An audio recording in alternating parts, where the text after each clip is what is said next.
it's just a game. We'll play the part, but it won't be the same. They have a habit overcharging, forcing the hand into a plea bargain. Offered up a plea deal, but I didn't do it for real. Turn the world against me, but I just wanna be free. I've got the facts, they've got the lies. Motion denied.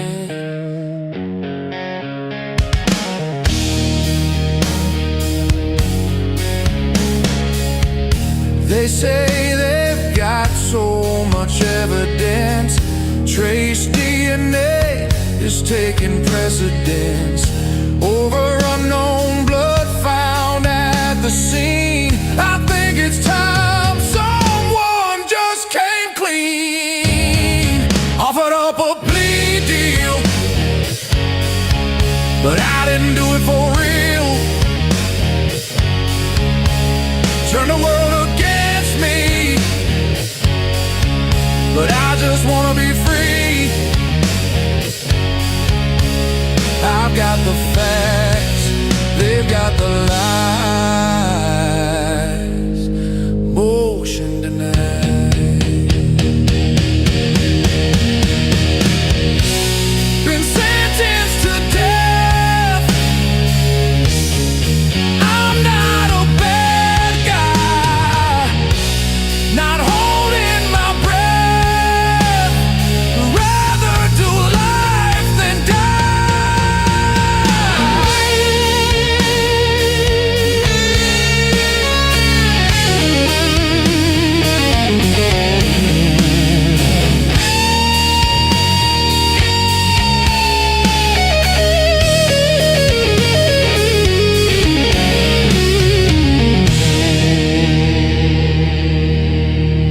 offered up a plea deal,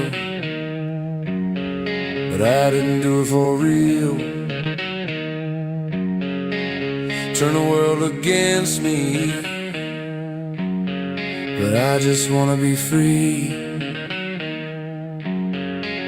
I've got the facts, they've got the lies. Motion the night, motion the night, motion the night, motion the night.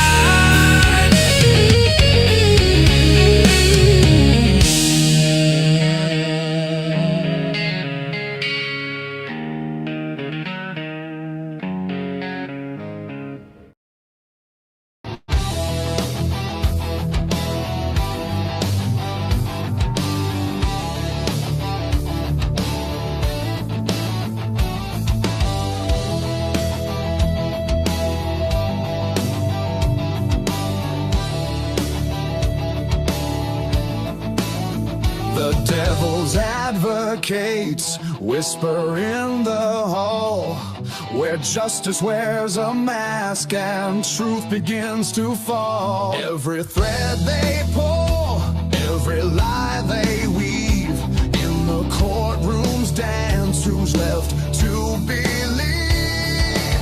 Oh, the devil's in the details, hiding in plain sight, innocent until the gavel steals the light.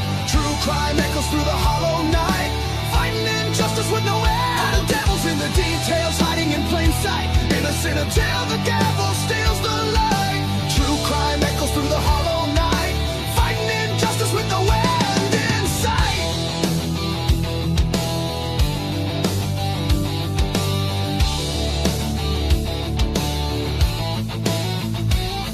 A photograph fades where the truth once stood, blurred lines between the bad and the good. The scales they tilt with every silver tongue, while the broken cry for a song unsung. Black robes sway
All right, everybody. Hopefully, I can get a sound check backstage. Everybody says it's good. Okay. I'm so excited to be here. I hope that you got to watch the song Motion Denied. That was the first time we've aired that on here. Threw some AI images together. That is a mixture of Cat Farm working on the AI music. It was badass. I dug that the second I heard it. It looks like Dago likes it backstage. Loved that song. Threw some AI images together. So I'm so glad somebody caught the humor that I put fog lights on the horse. I did some AI foo and came up with some smoky, dark images, kind of depicted Koberger and Hitler. Hope you enjoyed that AI montage that we put together. I didn't spend a terrible amount of time on it, but we want to work in. We've got a whole bevy of songs in the backstage that you have never heard before that we want to do that. And so I'm glad that it looks like it's well received, that some of you enjoyed that. So we'll try to rotate some of those songs in the future. Dago's working on songs, Cat Farm's working on songs, and between some of us, AI type, manipulators will come up with some cool intro stuff. So you want to check in early, gives time for the room to build, and then we can get going. So thanks everybody who enjoyed that. I'd love to hear what you thought about that, whether you caught little images that were kind of cool and there's some Easter eggs and stuff like that. So very, very cool. Thank you so much for that. All right, let's bring our panel. We got a full panel. So in the interest of getting one's family off to bed, we need to get the panel up on stage very quickly. So I'll bring them up on the order that they are backstage, with the exception of one who always gets the ass end of the invite because he does our monologue when he comes in. So, Logan, you're up first. What's up? How you doing? Oh, good. How are you? I'm excellent. What do you think of the song? Oh, it was so good. Right? I found the whole Hitler being in there pretty hysterical. Every time I see his face, it makes me want to grind my gears. No, it was really good though. That was good. I like it. It's funny because when I do AI, like I tell it to use a reference picture, like we cannot create a person's likeness, and yet it came up pretty fucking close anyways. Like I mean, I definitely knew it was him right away. For right? sure. That was great. So not bad. Anything special today? Did you have a live today or do anything special today?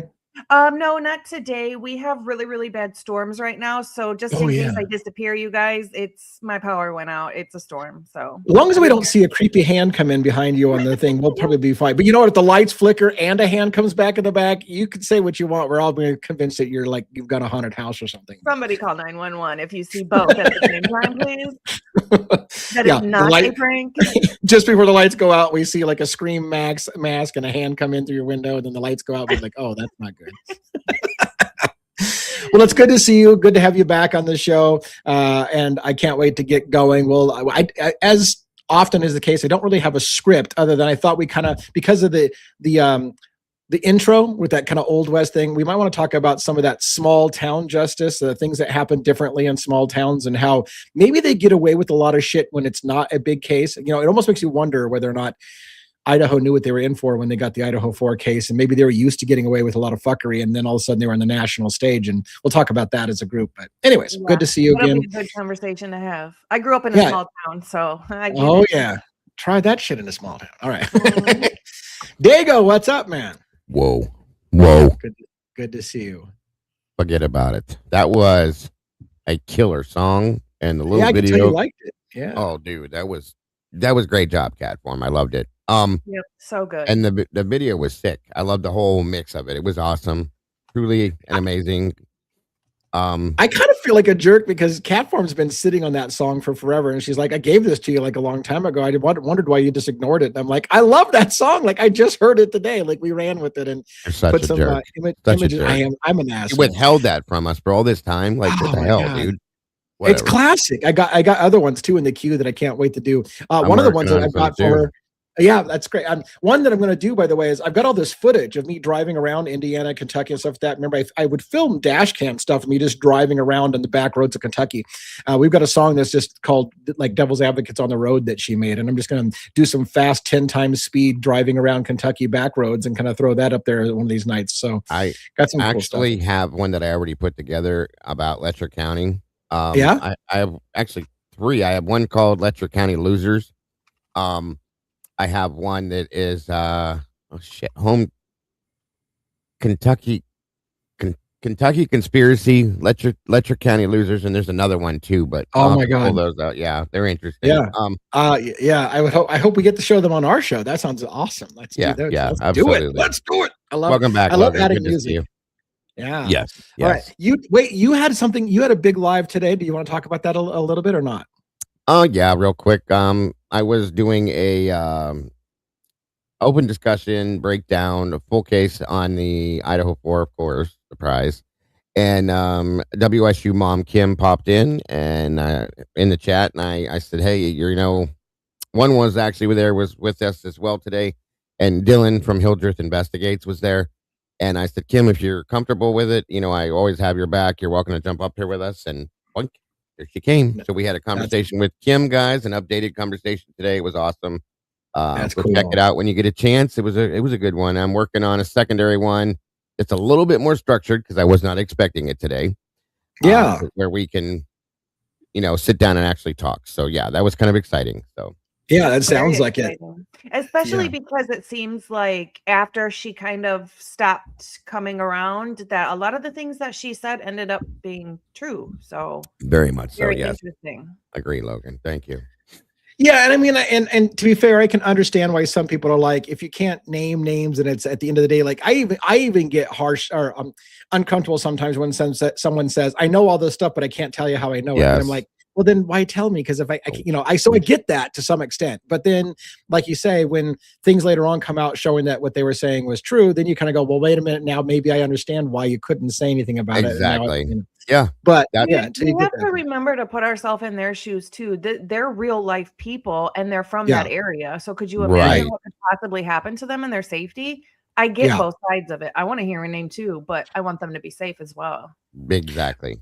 For sure. Yeah, absolutely. Safety first. And then, but so yeah, that trumps everything. So if they're in a dangerous place to talk, then they shouldn't talk. So, I mean, I get that, but so yeah, I'm glad that you got that opportunity. Hope to get more comes out of that. Like you said, more structure when you know what's happening, then you can get some more details, and that would be great.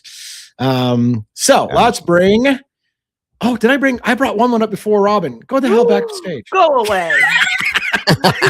Get out of here. What are you doing in here? It's a good thing. It's a good thing he wasn't doing anything embarrassing. Robin, you're up. You're up before him. That was good. Go the hell backstage. The hell you doing in here, boy? So what do you got? My gosh. What do you got? Well, what do I have?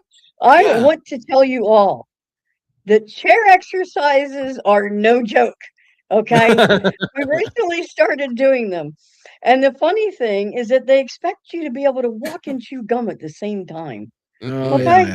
And I'm over here and I'm trying to do, they're like, move this arm and that leg. And I'm like, come on, man, make up your mind, one or the other. Like, but so they're no joke. You try it. It sounds like something in my future, I'm sure. Yeah. Listen, for people, no, seriously, for people who have bad knees, a bad back, like me right now, I'm having a shoulder issue and stuff like that. And this lady, she puts you through your freaking paces, let me tell you. So I'm just saying, but yeah, I'm like, pick one exercise or another because I'm, then I'm trying not to hit things, and the dog's whining because he's in his cage and he can't get to me. Right. Gotcha. That sounds entertaining. Fortunately, I haven't got to the point where I have bad knees, so I'm about ready to start hiking because the season is almost now upon us, where the mountains are starting to get. Although it's gonna, as an aside, so this morning I woke up with the intention to go on my first hike, and I figured if the snow level is too low, I just won't be able to go very far, and that's okay because I need to work up to my endurance anyways.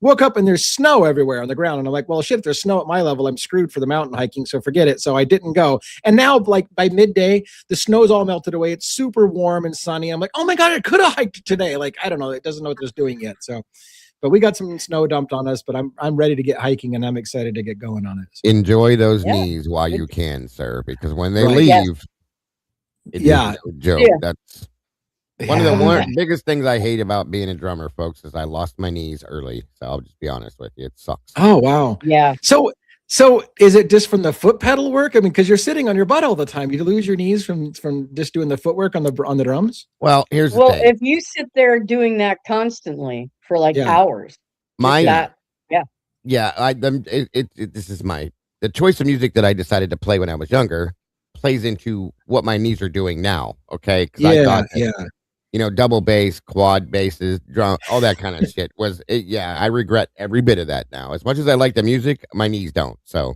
just saying. Amanda said, were you on your knees a lot, Diego? I thought, well, maybe you had to do some stuff to get into the band, and maybe that wore out your knees. And I was waiting for Amanda to make a statement. So all I'm gonna say, use your imagination. I will do. Anyways, that's enough of that. Or I forgot that I even have JJ with. I really dumped one to the back. I got to get JJ up on screen too. JJ, what's up? How you doing? What's up, everybody? How you guys doing? hello. Excellent. What's up, denizens, meatballs, believers, mods? How you guys all doing?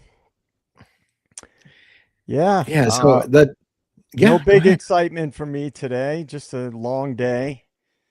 Yeah. I didn't want to have a cup of coffee after work because then I'd be wired later and I wouldn't be able to fall asleep. So I was just like, I'll just tough it out. Coffee sounds good right about now. I actually kind of feel a little drowsy. I feel like I should go for a cup of. In fact, I might spin you guys up into a conference. Yeah, look at you all motherfuckers have coffee, and I need to have some coffee. So what I'm going to do? That's not coffee, sir. This ain't coffee, bitch. What we'll do? Here's what I'm going to do. I do listen, by the way. I have earphones on. This is not hearing aids. I haven't got to that point yet. So I got my earphones on. So what? Anyway. Yeah. So what I'll do is I'll get one up here. I'll start his monologue. Of course, with my luck, he'll have a brief monologue tonight, and then I'll go run and make a quick cup of coffee while I'm listening to his monologue. Can you hear me now? All right. So let's get. Now you can come back on stage. So how you doing tonight? Oh, hey, hello, everyone. We didn't know you were Hello. here. Good to see you, buddy. I'm here. Yeah, I was in the middle of putting my pants on and my eyelashes. So, Same damn time. Well, that's it. Whoa. How's your knees? That's the main thing. Yeah. yeah. Oh, you're lucky. I actually have a little longer monologue tonight. So, Oh, it fits right. you. Oh, So Go it grab will a fit pillow. you making coffee. Yeah. I'm That's gonna okay. grab a pillow. I'll be right back. Yeah, Robin will cover it for me if you end before I get back, because I do have to hit the brew button on a Keurig and stuff like that. But I'll be It takes a listening. minute. Okay. Before you get your monologue going, is there anything you want to share about your day today? Anything special? So today's training was on crowd control. Fun stuff. There's always protest and LGBTQIA. So what I will say about that is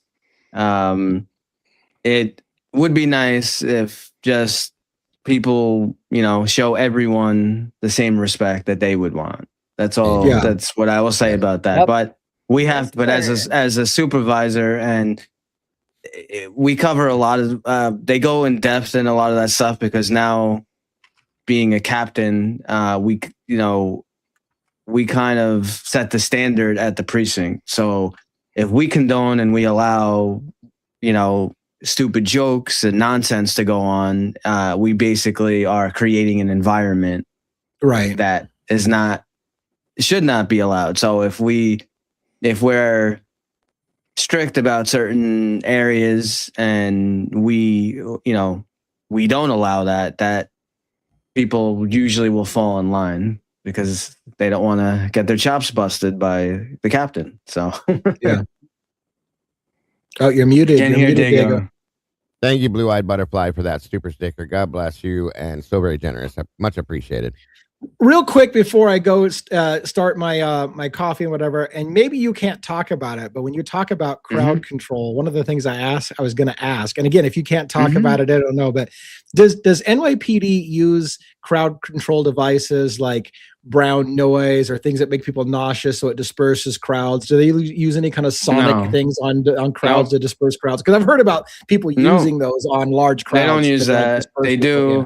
No, and they're not even allowed to They used to we have a mounted unit. They're not even allowed to so mounted. Yeah, they're not even allowed, and they keep people in line. Those horses are no joke. They're really, they're really not. But they're not even allowed to use them. And just with the current environment and how things are, they're tired of really all the crazy lawsuits. Every time there's like a big protest, people want to sue left and right for every little thing. So there's all these like crazy special rules, about people protesting. Like they have to be given, 3 warnings, and they actually have to be breaking, committing a crime before like you give them a warning that they're going to be arrested. It's like all this stuff. So just lots and lots of stuff. Yeah. Yeah, I'd like to. I actually probably could sit down and talk to you at length about crowd control side. I'd love to know more about it, but maybe not on the show, and maybe not right now because I got to go make a cup of coffee. Right. So I'm going to put you full screen so you can do your monologue. I'll be right back. Sure. Is it good to be alive in the den on Tuesday night? Right? Mm-hmm. Today's Tuesday night. Yeah. Love you, Jackson, Juliana, and of course my beautiful wife. Oh, here we go. There are 2 kinds of justice in America.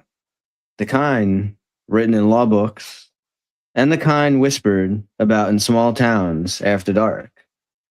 The first one lives in courtrooms, evidence, witnesses, reasonable doubt. But the second kind lives somewhere else. It lives in living rooms, in gas stations, in the quiet corners of diners where the coffee never stops pouring. Because when something terrible happens in a small town, people don't just want justice, they want peace. They want the fear to stop. They want their town back. And most of all, they want a name, someone, anyone, to carry the weight of what happened. In February of 2017, 2 young girls walked across an old railroad bridge outside a quiet town in Indiana. They never came home. The murders of Liberty German and Abigail Williams shattered the town of Delphi, a place where people left their doors unlocked, where everyone knew everyone, where crimes like this was something that happened somewhere else.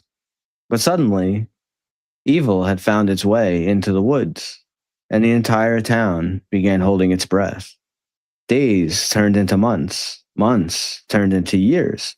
Sketches changed, suspects came and went. Rumors spread through the town like wildfire. But one thing never changed: the silence. A silence that grew heavier with every passing year, a silence that demanded answers. And then 5 years later, a name appeared, a man who had lived quietly in the very town that was grieving, a man who had shopped in the same stores, walked the same streets, stood in the same lines at the local pharmacy. Investigators said they had their suspect, Richard Allen. For many people, that was the moment the nightmare ended, the moment justice finally arrived. But when you look closer, when you step away from the headlines, something else begins to emerge. Because justice, real justice, is supposed to move slowly, carefully, deliberately. But in small towns, justice sometimes moves differently. Because when the entire community is grieving, when pressure builds, when years pass without answers, the line between finding the truth and finding someone responsible can begin to blur. Across America, over 90% of criminal cases never go to trial. They end in something quieter: plea deals, negotiations, confessions. Sometimes whispered inside interrogation rooms where the lights never turn off. Sometimes made by people who are tired, broken, or terrified of what might happen if they refuse. History has shown us something unsettling. Sometimes the system gets it right. Sometimes the system makes mistakes. And sometimes the difference between those 2 outcomes comes down to a single question: did investigators follow the evidence? or did the evidence begin to follow the suspect? Tonight, on Devil's Advocates, we step into one of the most uncomfortable conversations in criminal justice, the tension between small-town justice and the truth.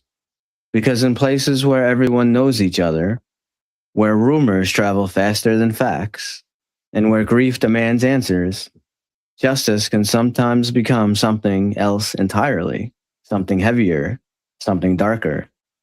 So tonight, we slow everything down, we look at the evidence, the timeline, the pressure, the confessions, the silence, and we ask the question that nobody in a grieving town ever wants to hear. What if the story isn't finished yet? What if justice and certainty are not the same thing? Turn down the lights, lean a little closer to the microphone, because tonight we're walking into the shadows between closure and truth. This is Devil's Advocates, and the deeper you look into small town justice, the darker the questions become. With that, live from New York, it's Tuesday night.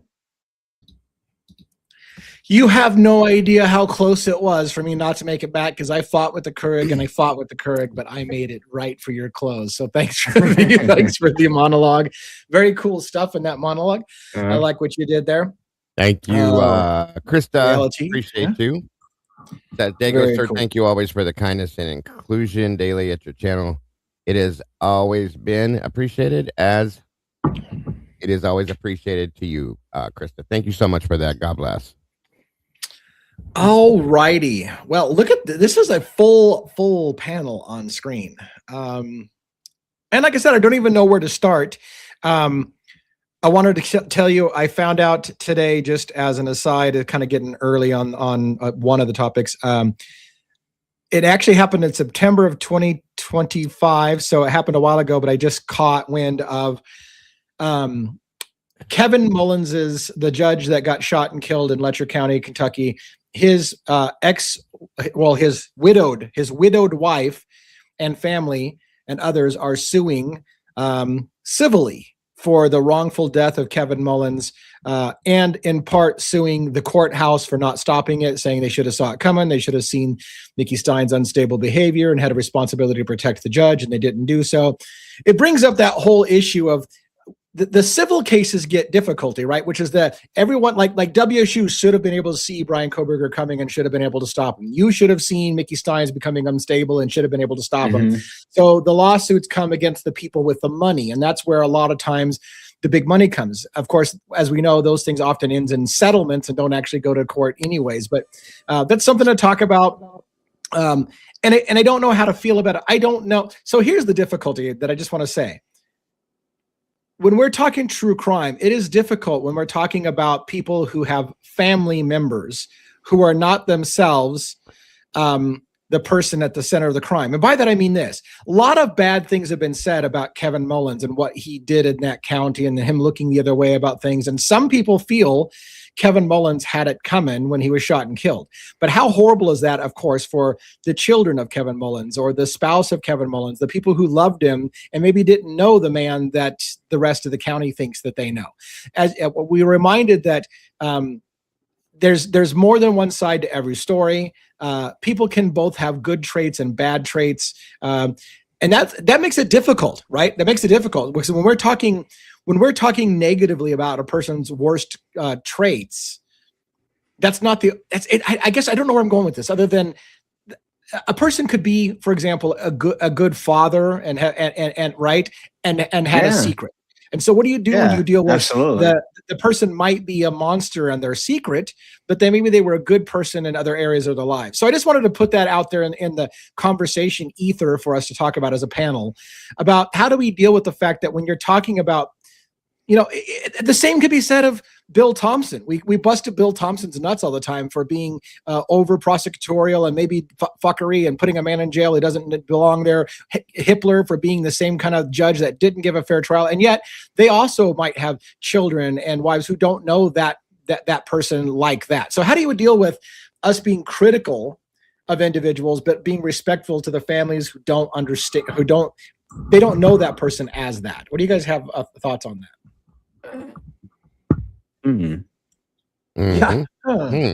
Well, I mean, you have to judge people by their character, and true that someone could have somewhat of like per se like a secret identity, like they could be a good father, a good like. I mean, you know, not to go off on a crazy tangent, but someone that comes to mind is someone that comes to mind right away of like trying to do a lot of good in the world, and you know, all of his songs and everything were about helping and all that, is like Michael Jackson.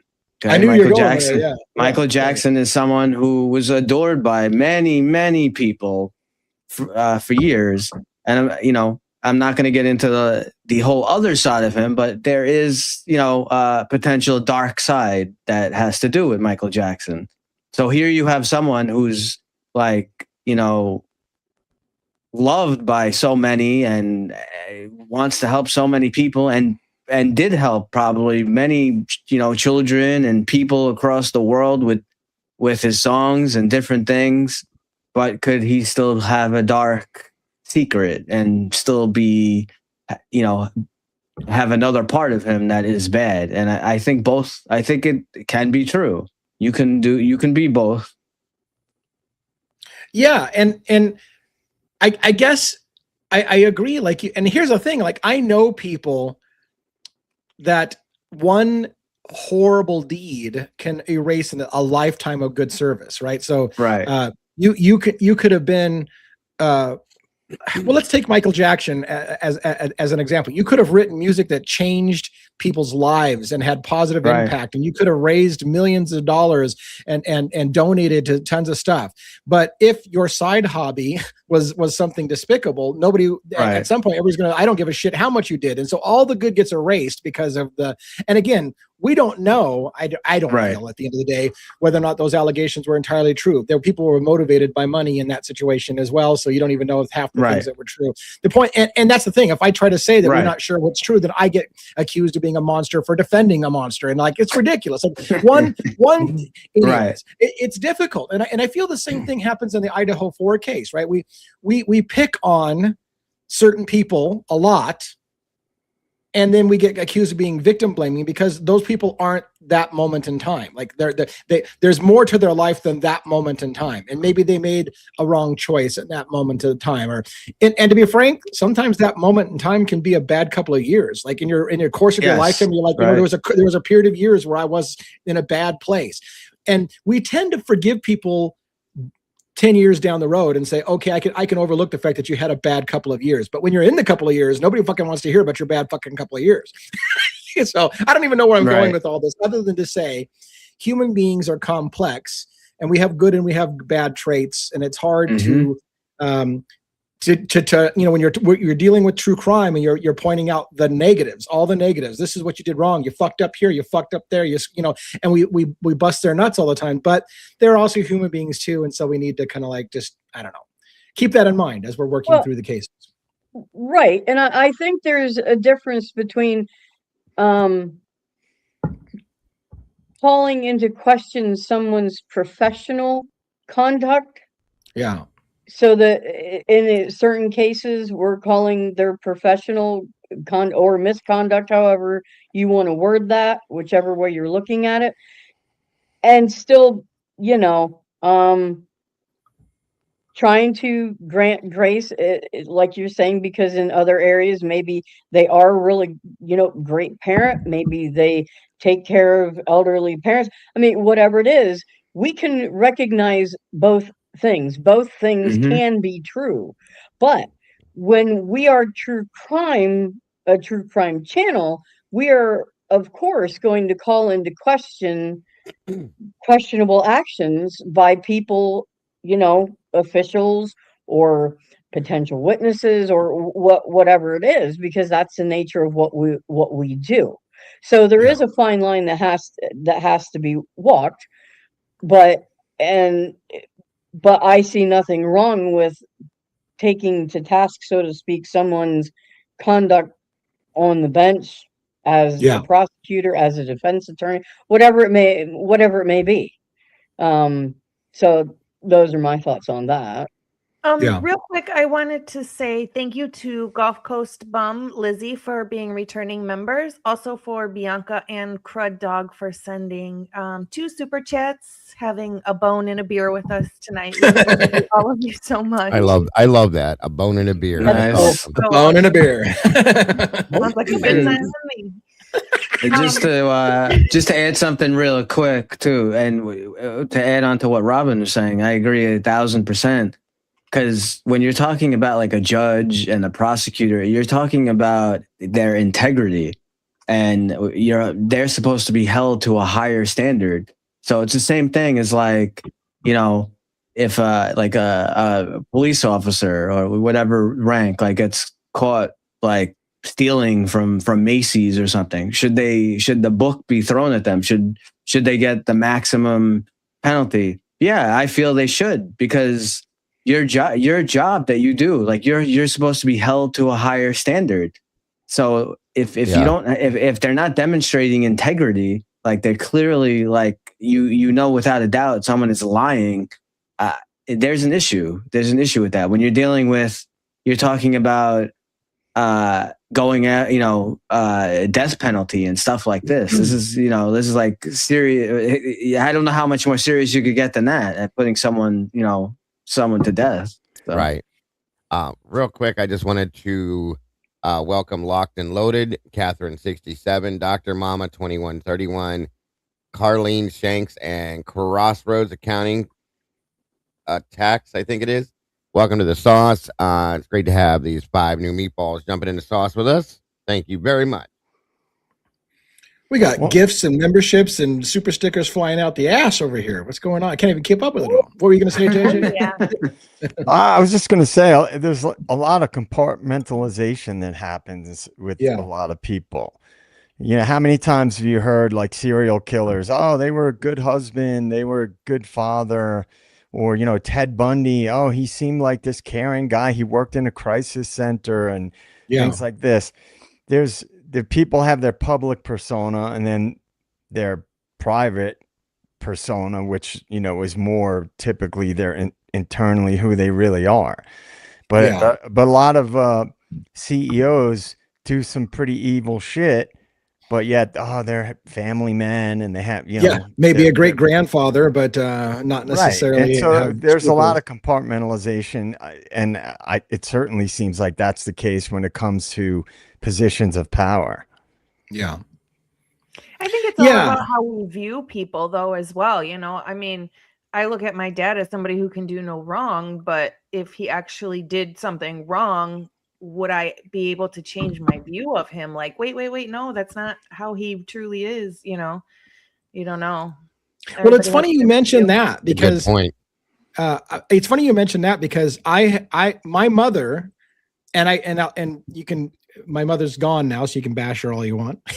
But my mother said to me something that I know a lot of mothers say, which is that she literally told me one time that's a difficult thing to hear, which is that there's nothing you can do that'll make me not love you, even if I found out you were a serial killer, I would still accept you and love you as my son. And I'm thinking to myself, that's a hard thing to accept, right? Which is that how could you love somebody that you found out was a horrible person and was a serial killer? But that's why my mom kind of gave me this speech of like, look, you're always going to be my son. And even if I find out you did something horrible and you murdered somebody and whatever, I would still love you as your mother. And I'm like, so in that regards, again, you have to remember that some of these people who've done things, they have family who will love them no matter what they've done, kind of thing. And I don't know. I guess I'm getting all philosophical about it. The reason why I brought it up is because when I saw, the families of Kevin Mullins, it's like I do a lot of bashing of Kevin Mullins and how bad that county is. But you have to remember that these people have families.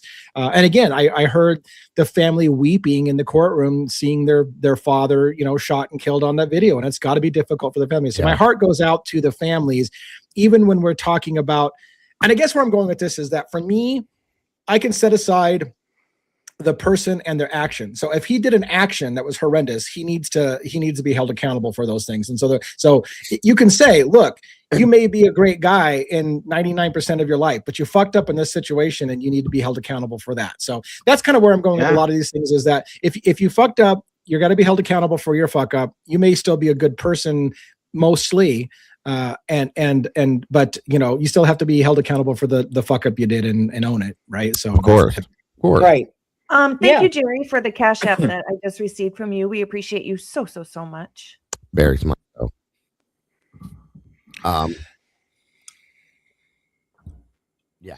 Yeah. So judges that let repeat violent criminals walk and said criminals kill someone, and someone said or kills the judge, did they have it coming? No.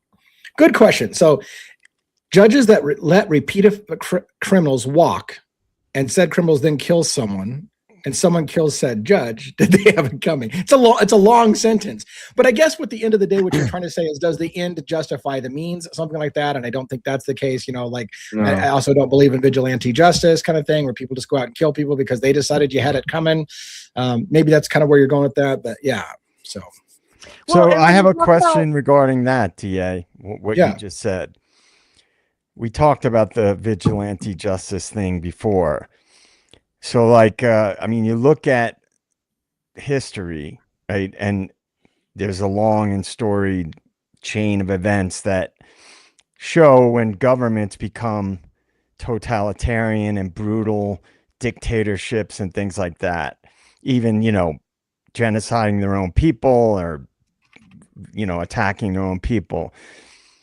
So that's on a bigger scale. But if society gets to a point where there is no justice, then there is no other way to solve it, because you can't ask dictators and criminals to be nice, because, you know, dictators and criminals, or whether they're psychopaths or whatever the case may be, they don't stop being psychopaths because people ask them to. Right. So I think if the system is working as it should, then no, vigilante justice is always a bad thing. But if you look at history, I mean, look at how, has any corrupt government ever been overthrown by the people asking them to stop? And I know that's a bigger, you know, zooming out sort of perspective, but if we get to a point in society where they're not prosecuting, like a narco tyranny, they're not prosecuting the bad people, they're arresting the good people who are trying to stop the bad things from happening. At what point, you know, we're getting to that point in the world right now. So that's why I bring that up.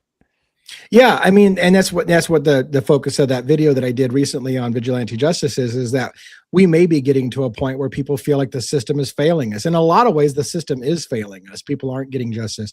Real quick to address A.R. Hayes's comment here about maybe it's possible Kohberger manned up and took the plea, and that's why his side is silent, because they just decided, look, I did it, and we're just going to fucking man up and admit to it, right? And that's always a possibility.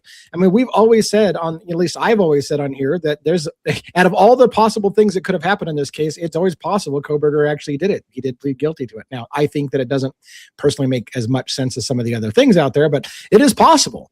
So who knows? And again, the truth will be coming, I guess, in the pudding on whether or not that window of post-conviction relief goes by and he doesn't appeal or ask for post-conviction relief.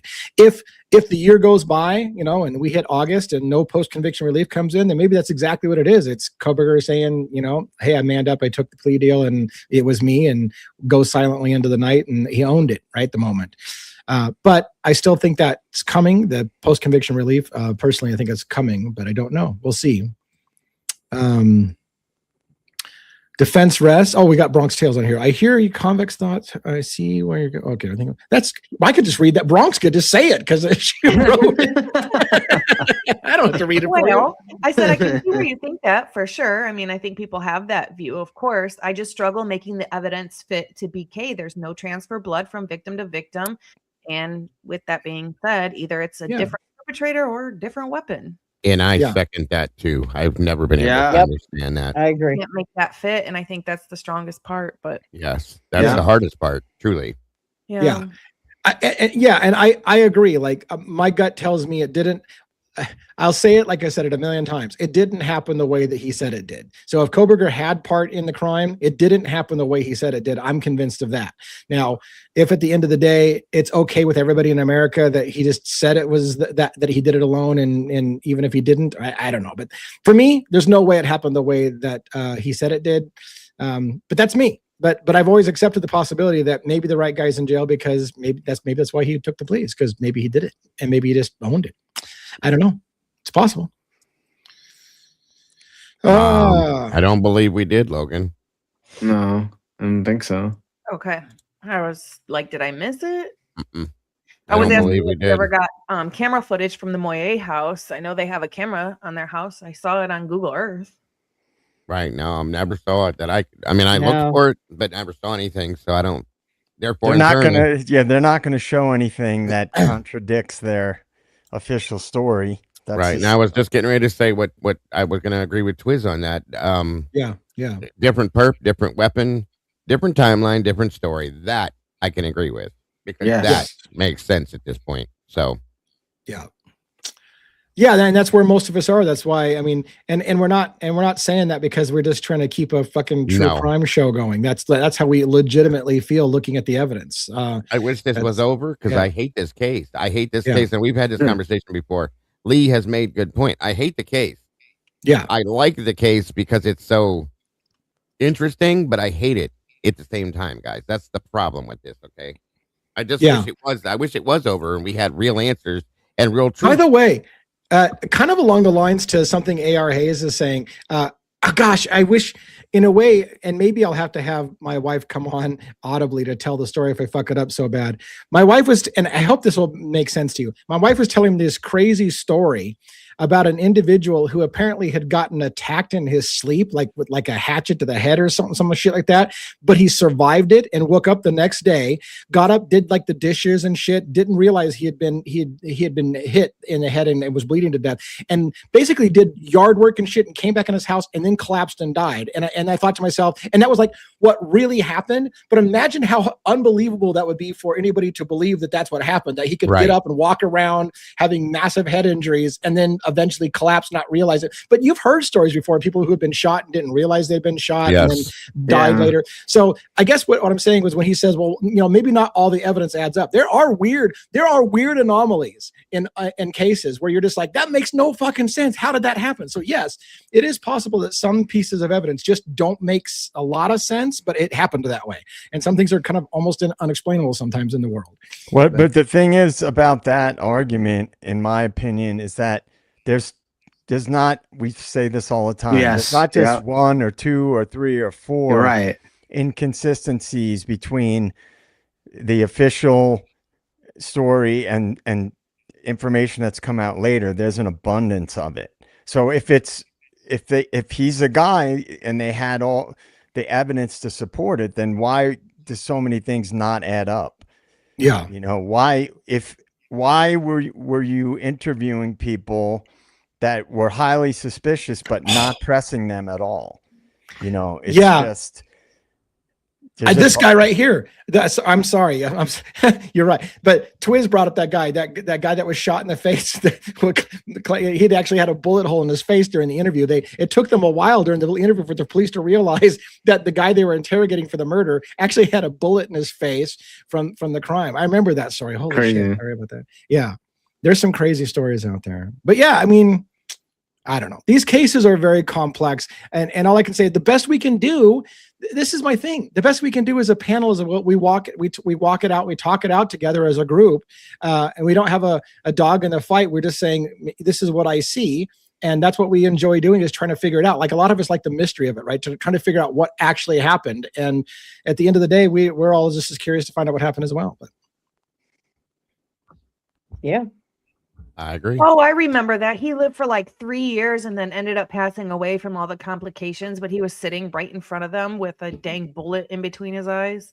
Yeah, during the interrogation. Like, I don't know, man. I just want a hot dog. I don't know, man. And I think he said he had a headache. Like, I have a headache. It's because he had a fucking bullet in his head, and he's like, man, I got a headache. Can I get? I remember that. Like, when I watched it for the first time, it pissed me off. I'm like, this. Yeah, it would piss you off. You're just like, that was insane. Yeah. Yeah. Very. Yeah, that was nuts. A case for the record books on that one, but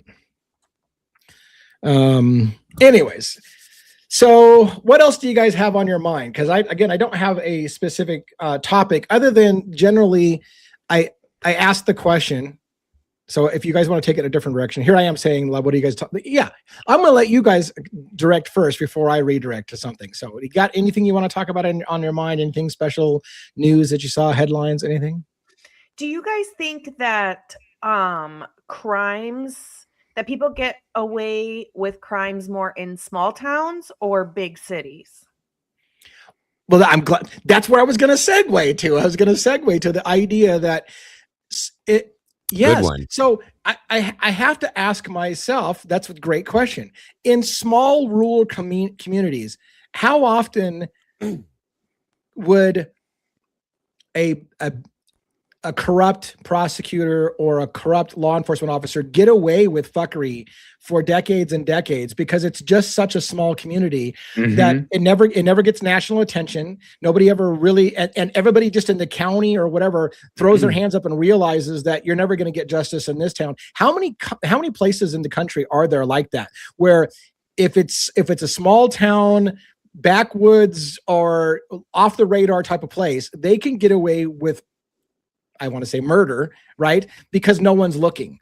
And then it makes me ask the question, to finish that thought, did something like that happen with Moscow? Moscow is a very, very small place in the map.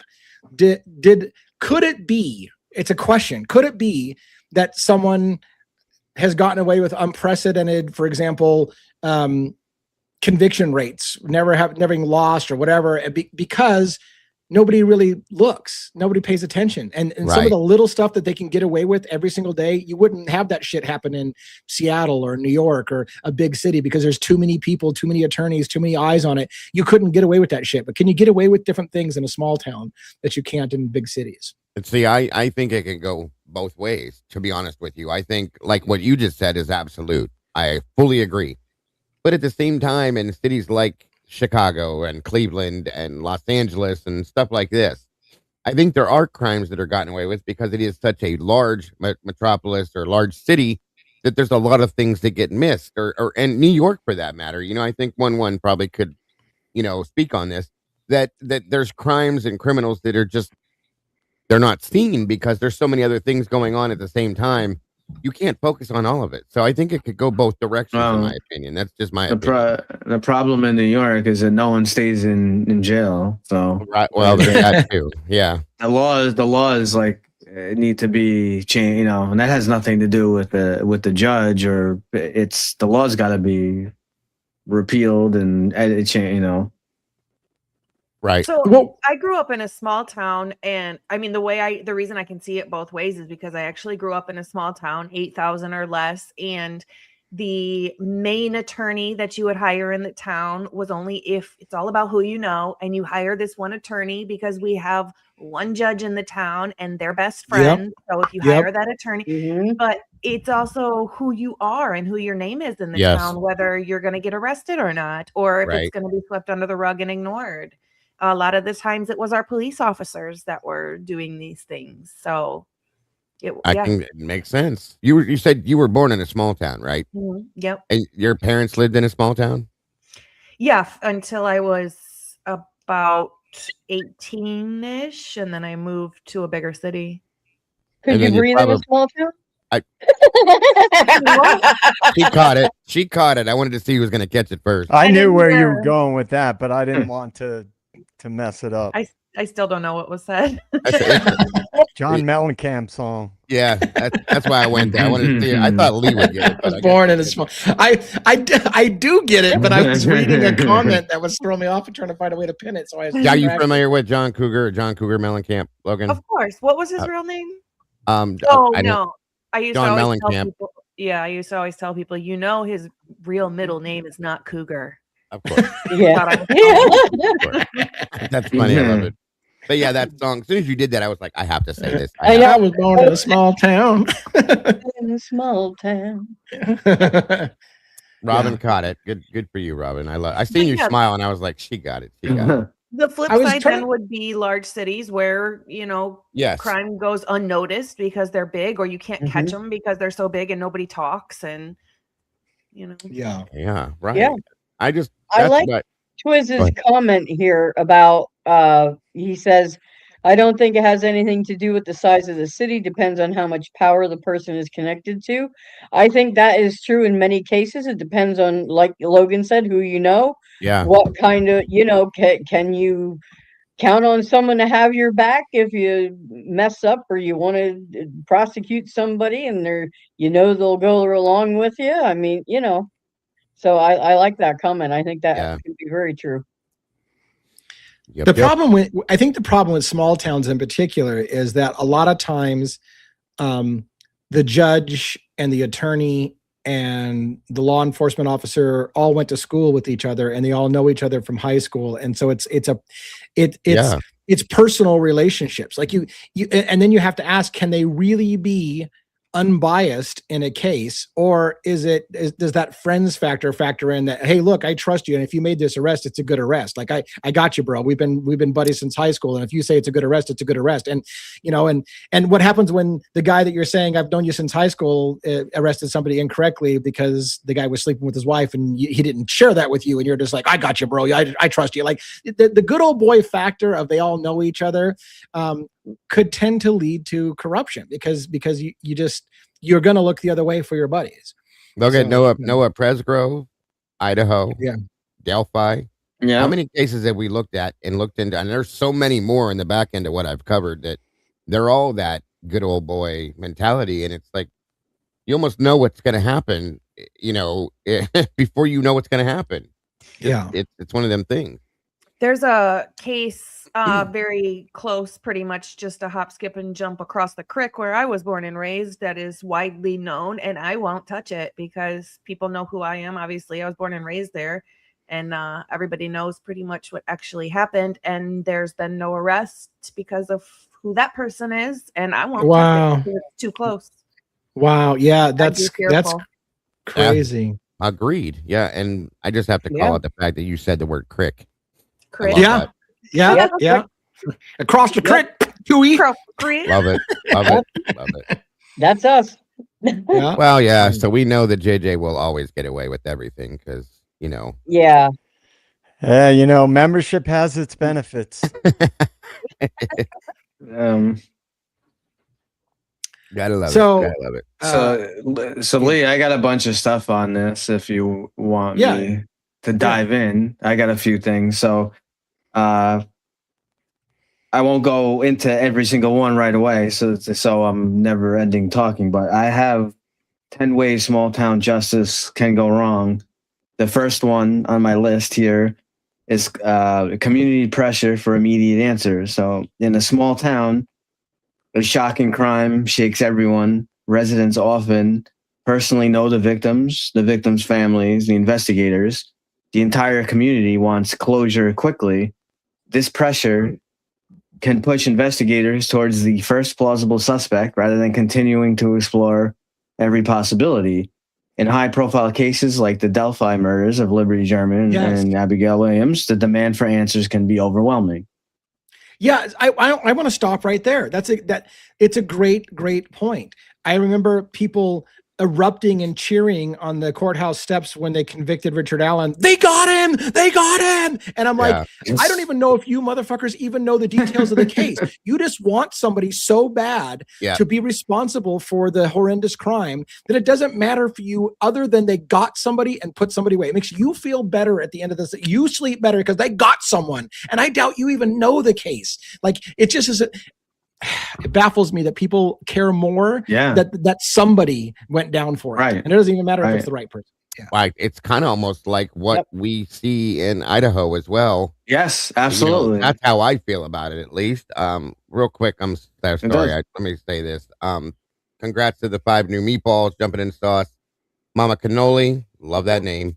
3615. KDS from NS and Fox One and Socks, welcome and thank you for being part of the community. But yeah, Idaho is absolutely what I'm. As soon as you said that, that's exactly what I thought, Lee. So just saying. Yeah. honestly. Second thing on my list here, I got tunnel vision during investigations. That once investigators develop a theory, they may unconsciously begin to prioritize evidence that supports it, and they dismiss evidence that contradicts it. This is called confirmation bias. Tunnel vision has been identified in many wrongful convictions, later overturned by DNA evidence. Yeah, real quick, let's riff on that a bit. And by the way, JJ, I've got that book, and I think what Twiz was even hinting at it as well when he said something about the CIA and Manson. I'm excited to read that book. In fact, I'm probably going to start doing it for members only as a read through and doing my review of that for members only. So, thanks for bringing that up again. But yeah, I think more often than not, actually, and personally, and it's not just a small town thing.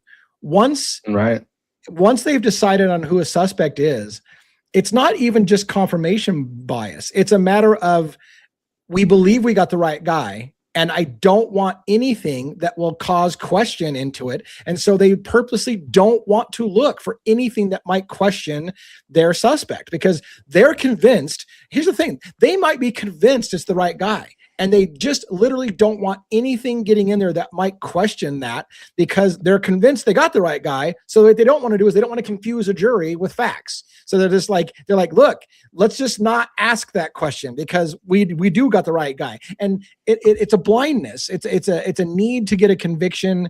And then they just like, if I ask the right questions, I'm just going to cause somebody to have doubts. I don't want anybody to have doubts. I don't want to put this in the hands of a jury who will fuck this up. So I'm just going to make sure that we only present the case that shows that this guy did it. And I think that's happens more than you think. Of course. Yeah. Of course. Yeah. I do agree. Yeah. All right. What else you got? Yeah. Number 3 on my list, I got limited investigative resources. So small counties often lack advanced forensic labs, specialized investigators, and large evidence analysis teams. Because of this, departments may rely on outside agencies, limited testing resources, and incomplete investigative tools. Errors can occur when complex cases exceed local capacity. And how does that factor in, for example, with Idaho, Moscow would be considered kind of a small police department, but they had FBI and Homeland Security resources dumped on them from the get-go. And the coffers opened up in Idaho for the get-go. So yeah, normally they would be overwhelmed with their inadequacy to deal with such a big case, but they got flooded with big dollars and support on that case. It's an interesting question. Yeah. Yeah. Number 4, I got political pressure on prosecutors. Many county prosecutors are elected officials. Solving a high-profile case can bring media attention, political prestige, and re-election advantages. That environment can unintentionally create pressure to secure a conviction rather than admit uncertainty. So I think if I understand that correctly, that is a major thing. Prosecutors, people get advancements in careers by their conviction and closure rates. And so getting convictions is the fast path to getting yourself promoted.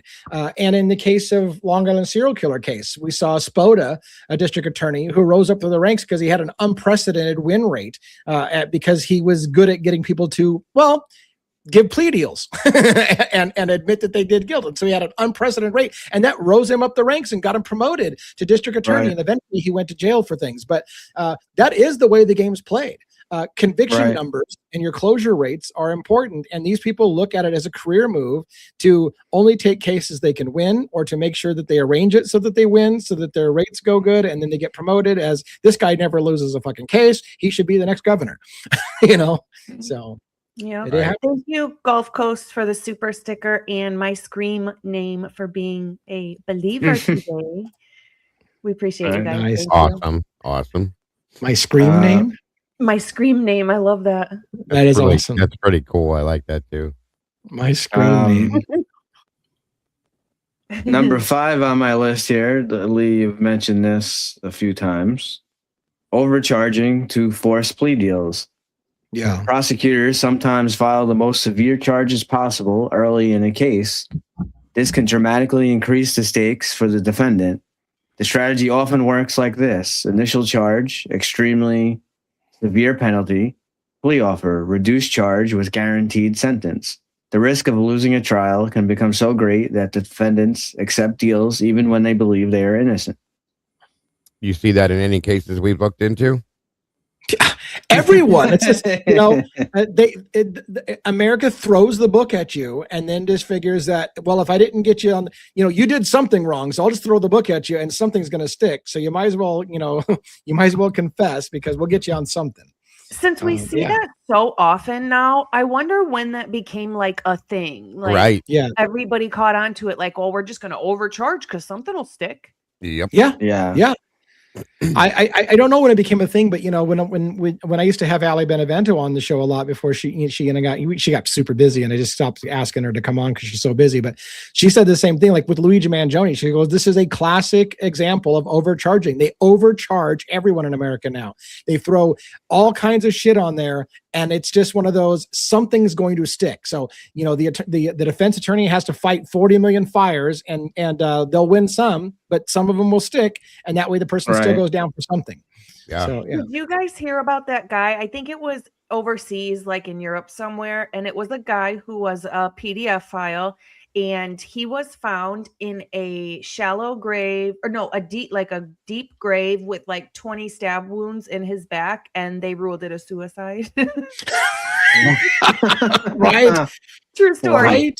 That's as bad as the Ellen Greenberg case. That they ruled that a suicide twice.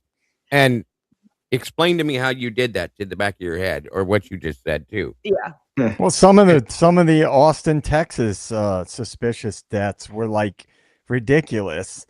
Like people duct taped and beat up. Oh, they were drunk and they just, taped themselves up. Bizarre, They duct taped themselves and threw themselves in the water. Yeah.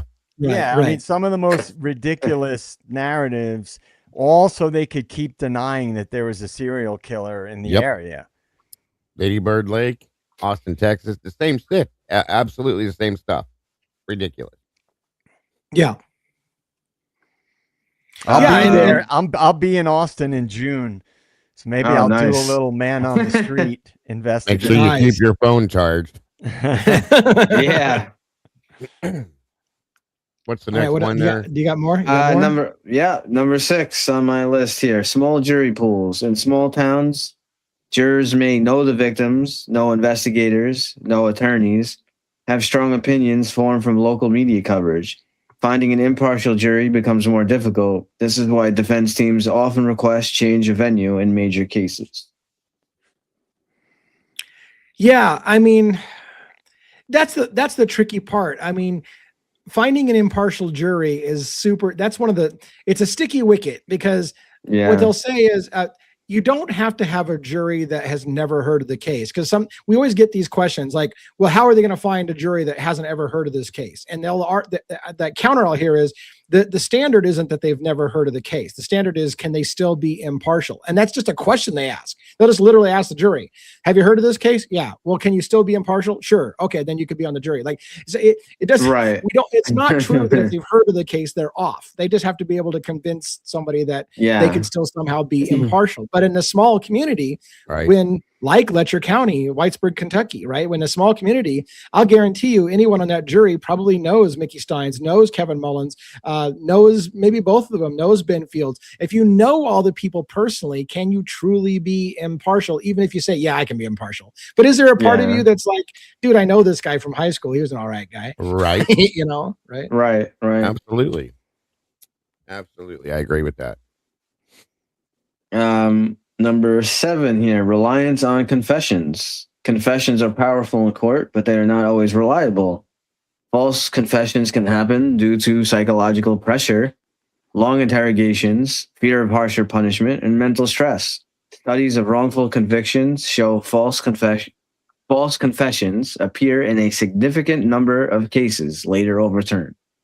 By the way, a perfect example of that, obviously, the one that jumps to the mind is Richard Allen, somebody that was pressured 13 months in solitary confinement to the point that he began having psychosis and eating his feces and stuff like that. We know about his plight now, about how bad it was, and that could have led to a false confession. But somebody asked me the other day, in the Idaho 4 case, Brian Koberger was pretty much silent for 3 years. Nobody heard anything from Kohberger. How do we know Kohberger wasn't mistreated in prison or abused in prison and confessed because of a similar situation that happened that we don't know about because he's been so silent about? How do we know? Great question. It's a good question. Yeah, we don't. Yeah. Right. So yeah, just food for thought. Absolutely. Number 8 here, media echo chambers. In smaller communities, information spreads rapidly through local news, social media, word of mouth. Narratives can become fixed very quickly, and once public opinion forms, it can influence witnesses, jurors, investigators. Say that again. Which part? The whole thing? Yeah. Okay. The part where you started and then the part where you media. The number 8 here is media echo chambers.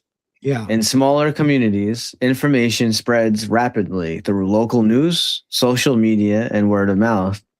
Narratives can become fixed very quickly, and once public opinion forms, it can influence witnesses, jurors, and investigators. Yeah, I mean, that is probably the primary thing I bitch about on my channel, which is that we convict people in the court of public opinion before they ever step into the courtroom, and the media tells us how to feel about a convicted person or an accused person, and therefore they become convicted in the eyes of the public before they ever step foot in the courtroom. So yeah. Thank you, Bianca, for the 5 gifted memberships. We appreciate you so much. Welcome to all our new turtles tonight. Yeah. And by the way, somebody here in the chat, the Hulkstress, right, says leaked information. How many times has the media? I want to ask this as just a general side question. How many times has the media swayed public opinion by saying really good sources on the inside and inside information told us, we can't tell you who it is, but we have it on good authority that? Do people trust the media? And I know it's getting less and less today, but does that have an effect on people that you don't have to tell me who your source is? If the media tells us, good sources tell us this is what's said, generally do people go, oh, well, shit, that's now fact because my media friend told us that a good source tells us this is what's happening on the inside. Perfect example. Ashley Skeletor, you guys know who I'm talking about. She made a statement in the Nancy Guthrie case where she said those exact words, Lee. She said, I get it from a very, very good source, a very top resource, that Tommaso, whatever, is the prime suspect in the Nancy Guthrie abduction. What? Yeah. And then in turn, there's rumor popped up that after the fact that the family may have been thinking about filing suit against her, and her and Savannah were real good friends at one point. So there again, people believed it, and as soon as they heard that, they ran with it, and it was everywhere on the internet after that. So it does happen. It does happen. Yeah. Well, when has the media ever been held accountable for misinformation?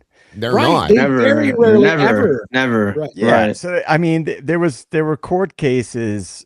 There were the ones that I'm familiar with. Where there was one with Fox News and one with MSNBC, where they were being sued for providing false information or maybe it was slanderous or something. And in both cases, the court determined that, well, people should know that they're just giving their opinion. So basically, the news has no obligation to tell the truth. I do want to ask Twiz. I think Twiz was responding to your question. When has the media ever been held accountable? And he said, Nick Sandeman. Do you guys know about that case? They said they paid him millions.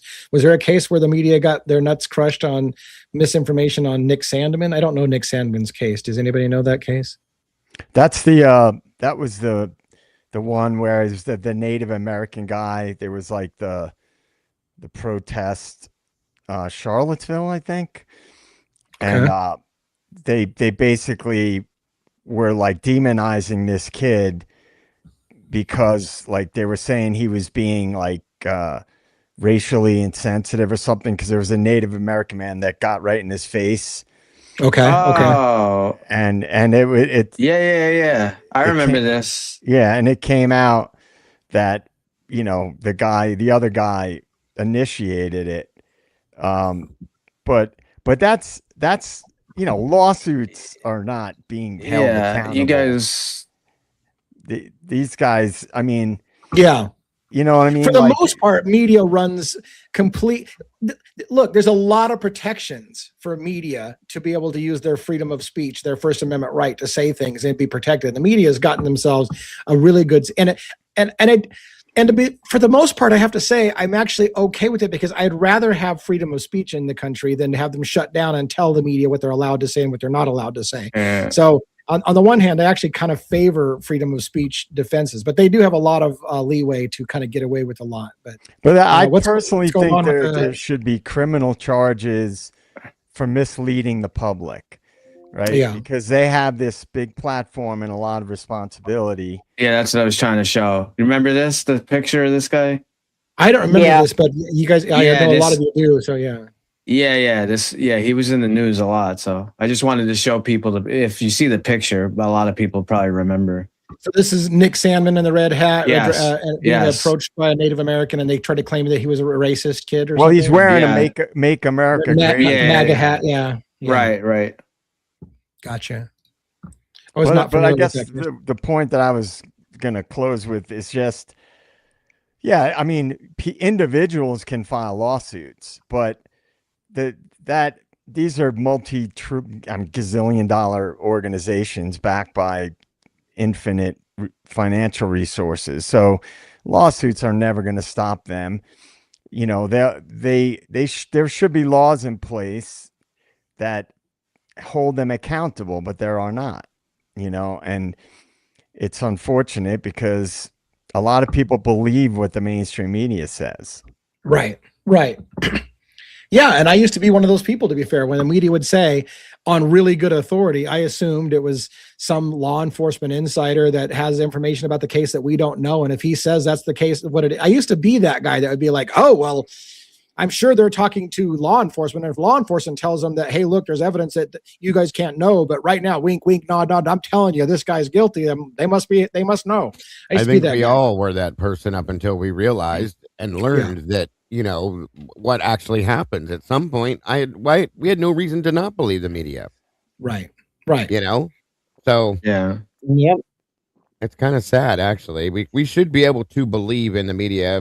Back when we in the 80s, when we was children, I think the news was more real and more like to the point, and realistic. But I don't want to side tangent too much, but I want to say that, so I don't know if this is going to be, you're going to understand this, but if I'm an investigative journalist and I have somebody that's going to blow the lid off of, let's say, the Idaho 4 case, somebody knows insider information. One of the protections media has is not having to be compelled to give up their inside information. There's their source, right? Because it could get somebody killed if they give up their inside information to somebody. That can get them killed. And so the media has been protected to be able to hide their inside sources.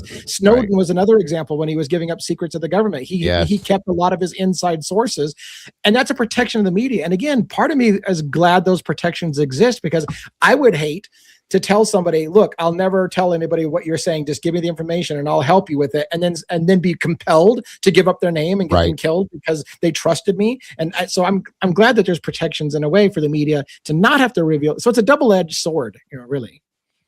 That definitely is. Yeah. All right. Is there another point on that list? Yeah. Okay. Number 9, we're here. So just to remind people, we're talking about ways that small town justice can go wrong. So we got institutional loyalty. Small departments often function like close families. That can be positive, but it also means mistakes may be harder to acknowledge. Officers may hesitate to question colleagues. Early investigative decisions. This can prevent early correction of errors. Yeah. I mean, I'm trying to give an example because I don't know if it's a great example, but even in the case of Ben Fields, Mickey Steins, Mickey Steins knew when Ben, what's the matter with your cup there, Dago? You're out of coffee? It's empty and I'm not happy about it, damn it. I'll be right back. They're throwing a fucking tantrum. Look. Fill your drink. I'll be right back. Yeah, like even like I said, when this thing came out about Sabrina Atkins versus Ben Fields, Mickey went to him, had a private conversation, like, dude, I'm hearing this shit about you. Why didn't you tell me? But it's a private conversation because it becomes the, hey, we're buddies. Like, tell me this isn't true kind of thing. And so sometimes people don't do the right things because they're like, it's, they're just trying to work it out with their buddy. And like, hey, look, I'm not going to now that in that case, it did get reported, but how many times does somebody come to you and you just kind of like, well, look, I'm not going to report this, but tell me this isn't true. And, I don't know. It's interesting.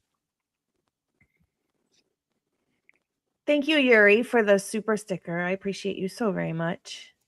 Hemisphere had it said, I don't know, maybe it's me thinking wrong, but it bothers me to hear the media say that Brian Koberger admitted to killing the Idaho 4 for taking the plea deal without a documented confession.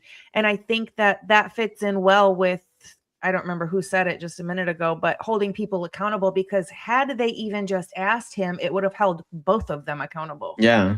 Yeah. The prosecution and Brian. Definitely. Yeah, I agree.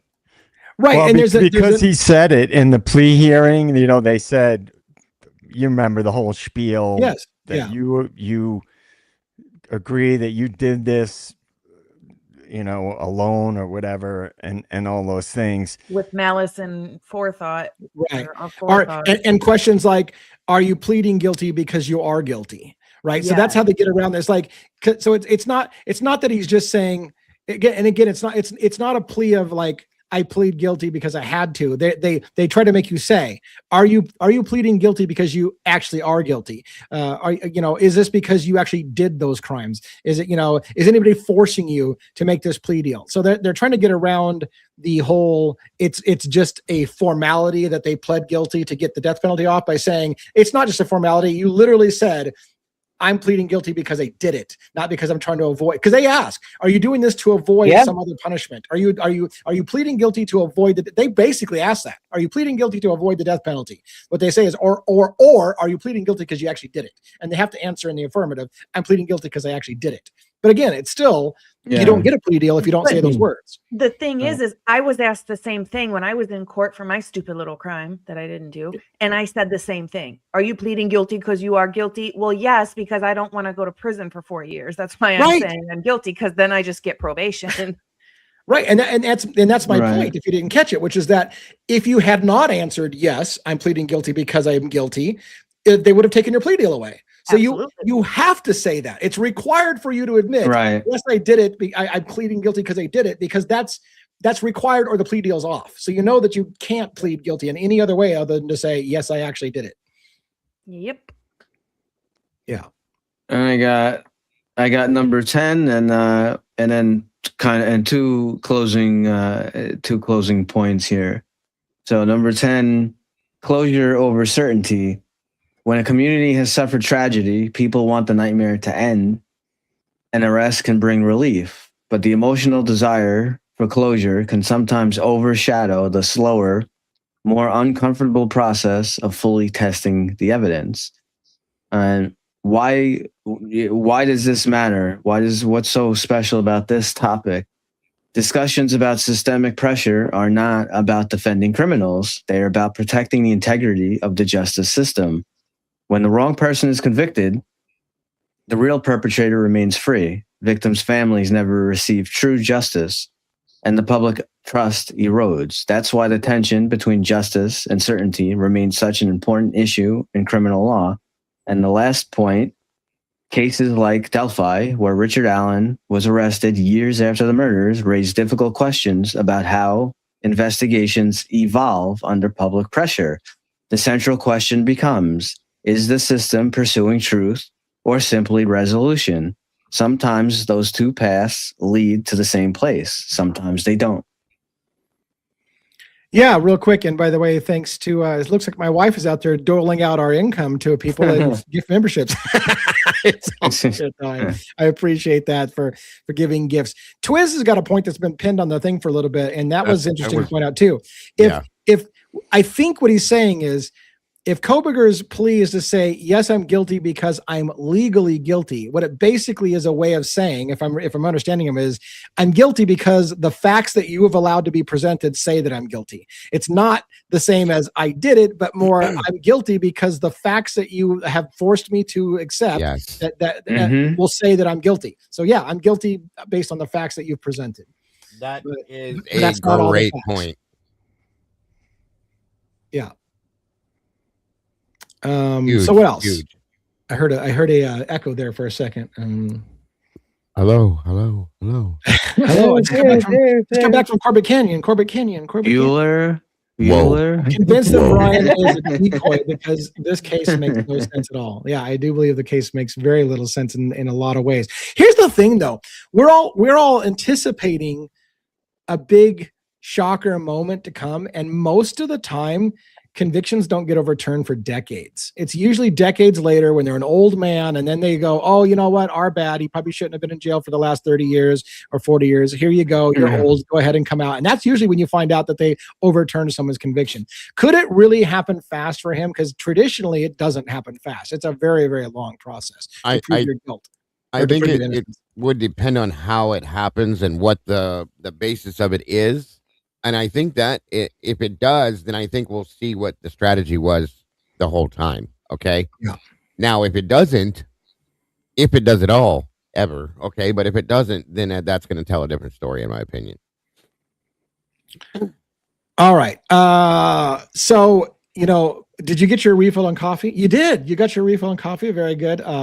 However, my earlier coffee thing has made me have to run to the little boys' room. So you guys continue this conversation without me. I'll be right back as well. You do your thing. I think Logan did the same thing. So I just heard of a guy that got $1 million settlement for being falsely convicted of a crime that didn't happen. The crime never happened. That is insane. So the crime never happened, and the guy was convicted of a crime also that never happened. That never happened. Oh my God. And like you said, but yeah, let's trust this justice system. I'm down. That's crazy. See? Yeah, that's the thing. It's no wonder that people are so distrustful because shit like that goes on. So this system is that's an interesting point. Like, it's an interesting point. That's crazy. I mean, first off, it's an interesting point that he made up because what we keep, JJ's talked about it a few times, and it looks like, although, it sounds like far out of reach, but not really with the AI stuff. We're going to predictive policing, and we may have a minority report kind of system in not too long. So people are going to be, arrested or incarcerated before they even commit a crime. Well, what if a lot of crimes that we're told about are not what we've been told at all, and a lot of the basis behind what we are told is so they can forward these multi-billion-dollar agendas that we know for a fact the government has invested in, and we know that Othram Labs has all of a sudden come on the scene hard and strong. And in this case, in the Idaho 4 case, as I said the other night, if they found the murder weapon and they found a bunch of DNA on the crime scene, then it wouldn't make Othram look like these rock stars, and they wouldn't be able to push that narrative like, oh my God, look how amazing they are. They had just a speck of DNA, because if there was tons of DNA, any lab could have come up with that. So my point is the bigger point. A lot of these high profile cases, as I've said it more times than you guys probably want to hear, look at what happens as a result of these big high profile cases. Yeah. Right. I want to go back to somebody that said, maybe BK was just coming clean and owning what he did. If that was the case, I do want to correct this.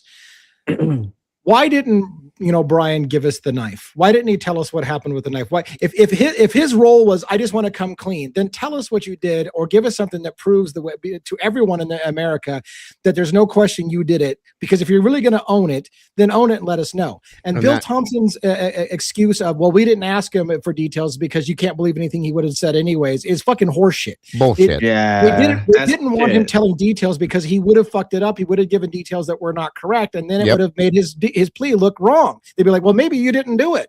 Kind of like Delphi, when fucking Richard Allen talked about using a gun, like shooting a gun in the crime, and then the gun was never fired. And you're like, but they just ignore that. The jury doesn't hear that he confessed to shit that didn't fucking happen, because it would call into question his confession. Well, wait a minute. You just admitted you did something that it doesn't fit the crime. That didn't happen. Oh, well, shit. Maybe you didn't do the crime if you can't get it right. Yeah. And I think that's huge, Lee. What you just said, I think, is huge in the Idaho 4 case, because, that's the answer to it right there. There's what him and Hitler both said was the dumbest shit I've ever heard in my life, that you wouldn't understand it, his level of whatever the hell he said it was. It was the stupidest shit I've ever heard. I can't even repeat it.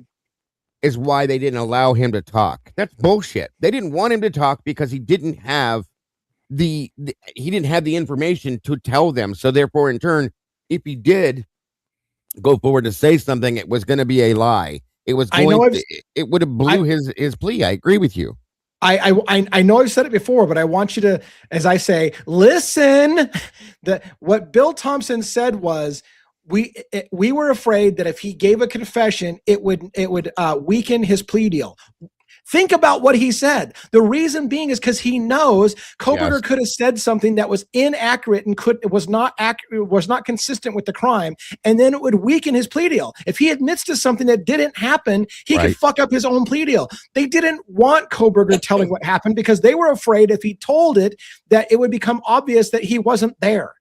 And so they didn't want him to say it. I think he was smart enough to be able to say what he wanted to say without actually maybe saying it. So people could read between the lines. And now let me play catch 22, or let me play devil's advocates to that. Could a really smart criminal purposely in their confession confess to some detail that they know is not correct, that they actually did, they did the murder, and then make up something that they did that wasn't true to cast doubt into their own confession? Could they play that long game? Like, I'm just going to admit to something that didn't happen, then they'll call into question whether I actually did it or not. 5D test. Yes. Right. I think that sounds like a good movie script. Go ahead, Logan.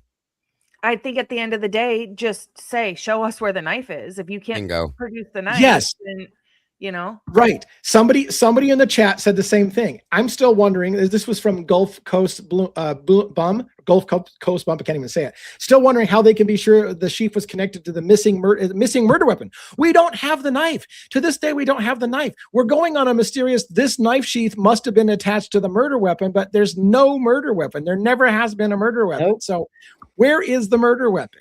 And it baffles me that they literally admit no one's even asked Brian where the murder. They didn't even look for it. They've never even asked him where it's at. So yeah, because they know that he doesn't know. That's my opinion. Right. Because he didn't probably have the weapon, which in turn tells you that they know who truly did this. In my opinion, honestly, that's my thought on it too. Yeah. So I'm gonna play devil's advocate with myself, and I'm gonna basically say, all right, let's say Kohberger is guilty, right? We know the narrative behind all of that. What the mainstream narrative has been, and the official narrative has been, is bullshit, right? Because there's nothing that supports that narrative. He was an incel and he was stalking them, and which we don't have evidence of, at least based on what they have released and what they've told us. So let's just say he is guilty. I think that the only scenario, in my opinion, in which he is guilty is if there was something else going on and shit was being covered up and they needed to, if he was connected to it, I'm not saying sole perpetrator, that there was still corruption going on. I think under any circumstance, regardless of who the perpetrator or perpetrators was, that there is corruption in this case. So, Yeah. because that's the one thing I'm sure of. So, if he is in fact guilty, there's still corruption in the case based on everything and the way it's played out. Now, I don't believe that he was the sole perpetrator. I can't say for sure that he had nothing whatsoever, like no connection to it at all. But everything I've seen screams corruption, whether he's the person or not.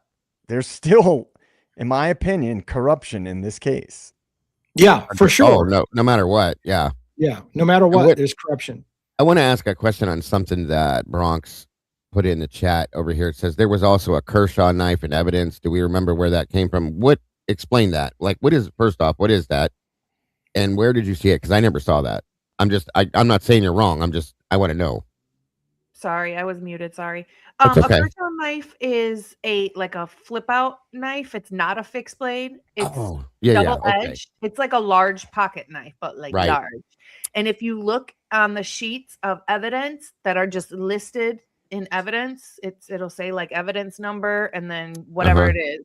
It's on there and it says Kershaw knife. Is that the knife maybe that they pulled from the Pennsylvania house when they did it that didn't have a description possibly? It very well could have been, yeah. Okay. Thank you. I never knew that. Now, speaking of knives, that just reminded me of something. Have you guys ever heard of an air knife before? An air knife? Because I never did till today. It is a knife. I'll show you what it is, too. And somebody brought this, I think it was Kim, when she was talking to us today. She said it was something that she was introduced to, and it made her think about the possibility of it being used because of what happened to Kaylee with her face. This blew my mind because I've never seen nor heard of this. It's called a wasp knife, okay? And an air knife. You actually, you guys know the pellet guns and the BB guns that they have the little tanks, the air tanks that go in them? Yeah. Mm-hmm. Yeah. This is a knife that, and I'm going to show it to you right now. This is a knife that you actually put one of those little, there's a name for it. I can't think of what it's called, and I was thinking of it, and the way she described it, she was like, think about this. It was literally eye-opening. If you were to stab somebody with this, as you do it, as you're going in, it blows up whatever you're stabbing with air, okay? And I was thinking to myself, holy shit, it's got a CO cartridge. That's what it is. Thank you.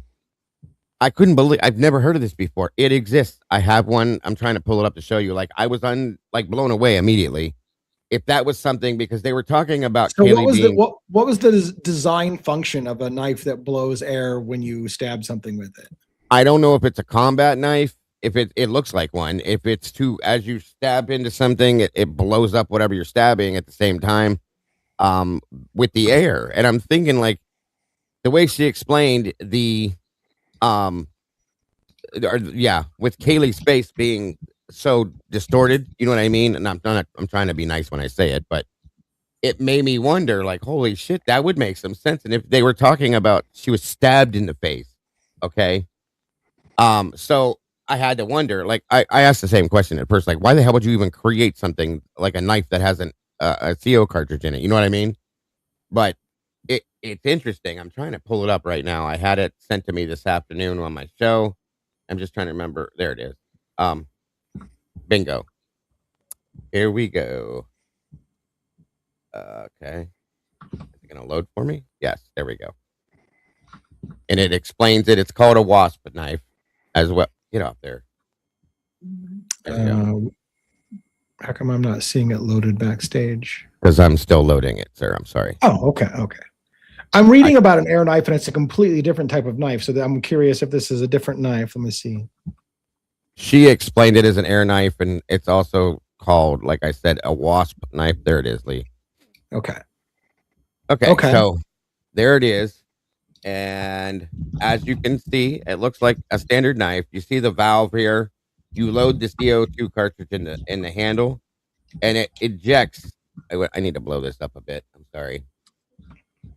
It's not letting me do that. Wait a minute. wasp injection CO2 knife, currently marked as defense knife for divers, hunters, outdoorsmen. Learn why it's so different from other knives, and it explains what it does. And so the thought of what she explained when she explained this to me, I was like, oh my God, that would be it. Like, could make some sense depending on how much pressure it releases as it does its thing. You know what I mean? So I am reading about the wasp knife in particular. It was designed for divers to stab sharks and it basically explode their internal organs and stuff, rupture their organs by injecting air into the body when they stab them, kind of thing, for defense underwater. Does that sound like? So here's my thought. I think this is where she was going with it. With the internal cranial fractures that were inside Kaylee's skull, things like that, the pressurized, depending on how much pressure this is, if it can do that to a shark, I think it could do some damage to a human being. Okay. So I'm just thinking, like, Jesus Christ, if you once you go into this, kerploo, it blows, and it's like, God bless America. Yeah. That's crazy. Yeah, and there's a note about it that said the wasp knife is controversial because of how destructive it is. So, I mean, obviously, if it was used for underwater thing, but somebody used it above land and it causes extra damage to a human being, that's horrible. Yeah, of course. That's some scary. This is some scary shit. I had never, and it looks dangerous to begin with. I mean, with serrated sides and this and that and everything else, but it's just like, Jay, I can't even imagine the effect this thing would have, and it really kind of blew my mind. So. I just remembered it. And I wanted to share that with you guys just to show it to you because I had never heard of this until today. Yeah, I'd never heard of it either. Now, I want to be clear to people that we're not even remotely suggesting this is what. No, this is absolutely. It's just more of a interesting conversation things. Apparently, the price of an air knife is only about $500 to $600, so it's not terribly more expensive than a lot of knives out there, actually. No. Which surprised me. I would have thought something that was kind of specialized that this would be really expensive. But $600 for this one we saw when it was found today. So I was like, wow. And you get the 3 cartridges with it.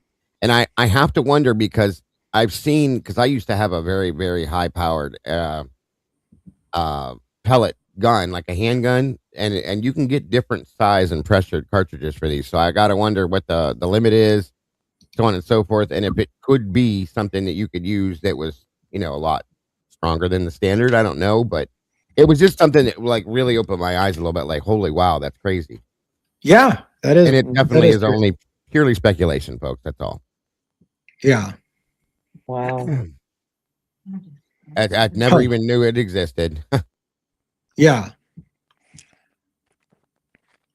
My mind is kind of sitting on that for a minute, but yeah, I can't even imagine. Wow. I mean, This is a good point. Bang says, I think Kaylee's face got beaten with a handgun or a butt of a rifle stock. They did say her face had line marks on it. That's true. And there was a lot of people that said They said that. That there was some kind of, remember when we were watching body camera footage, there was a lot of butts of rifles from officers that had those lines on it. And they're like, doesn't that look like the same kind of lines that were on? Like, well, I haven't seen the lines on Kaylee's face, so I can't tell you that it matches up with anything because nobody's seen that. But there was a lot of things, a golf club and all that too, that came out. Go ahead, Logan. I'm sorry. No, you're fine. I was just going to say, I'll never budge from that being the butt of a gun on her face. No, I will always think that blunt force and all that just adds up for me. It just makes perfect sense. So let me ask you guys a question. How confident is everybody here that there was in fact a CI in the house? Like that video that we all saw, that sounded pretty convincing to me that they said one of the victims was a CI. How confident are you guys on that? I'd say easy 75% for me or better. That there's a CI or better. High percent. Mainly because of the way he said it. He kind of whispered and pulled him to the side and said, by the way, I don't know if you knew this, but one of the victims was a CI. Yeah. I think it's very high confidence. Yeah. I'm there too. And because it's high confidence, it means to me that there's high potential for fuckery and lies about what happened in the case. Yes. So one, I think it's highly probable now that a CI wasn't one of the victims. And if so, then it's highly likely, if it was, that they're lying about shit because of it. So I think those two things go hand in hand. And a CI being murdered in a house where cops are actively circling that house specifically at that time of night undercover? Yes. Weird.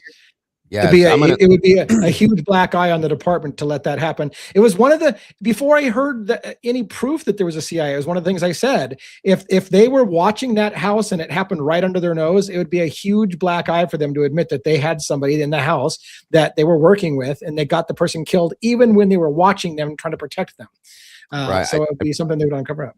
If you guys don't mind, I thought it'd be a good point to do a poll to see how many people in here actually agree with, like, do you believe there was a CI?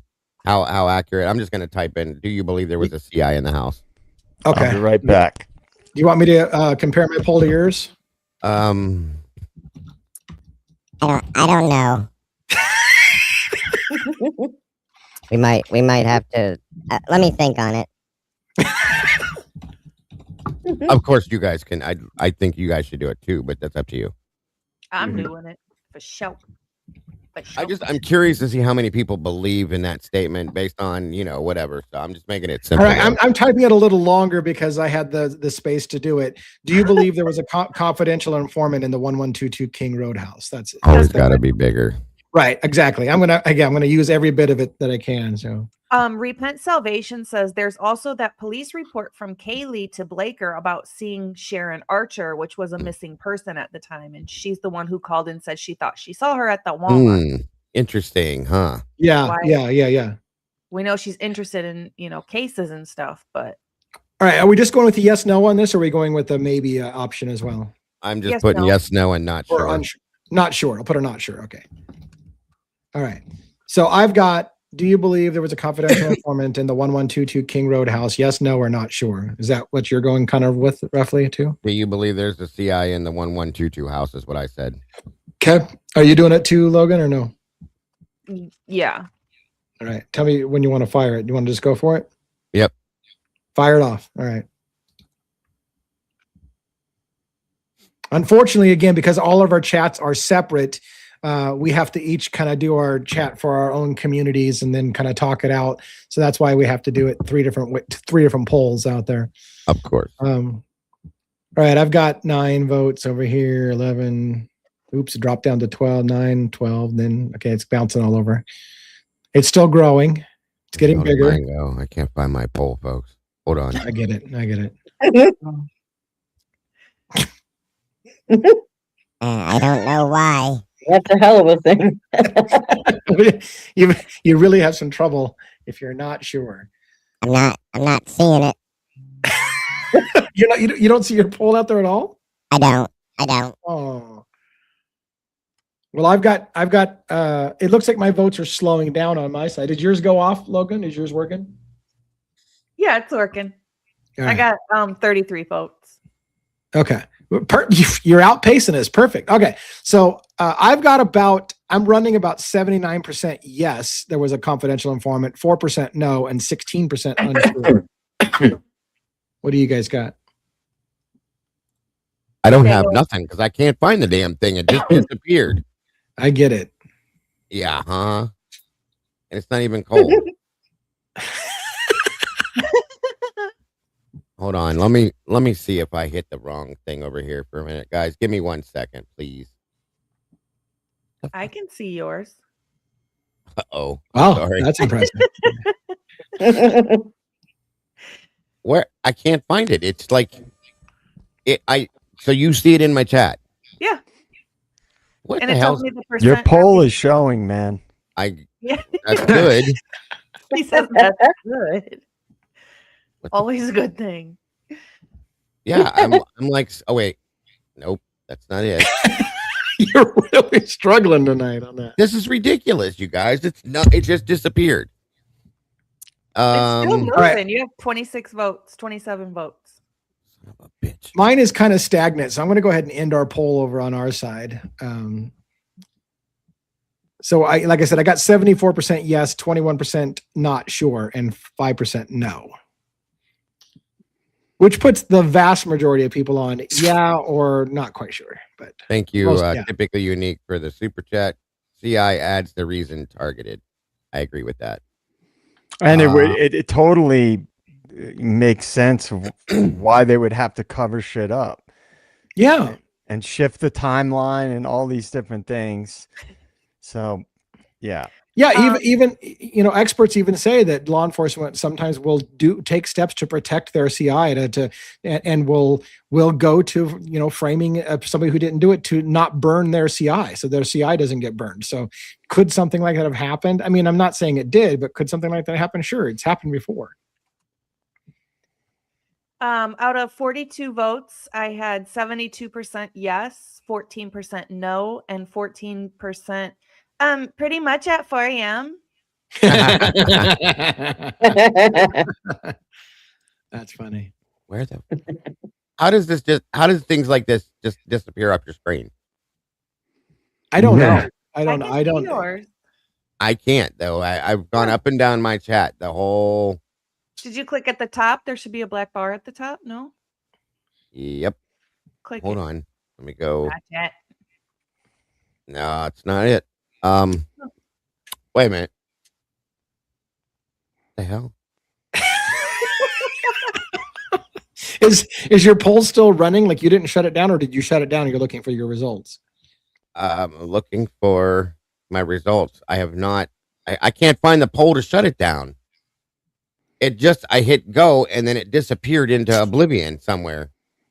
Okay, you have 30. You want me to read yours? Sure.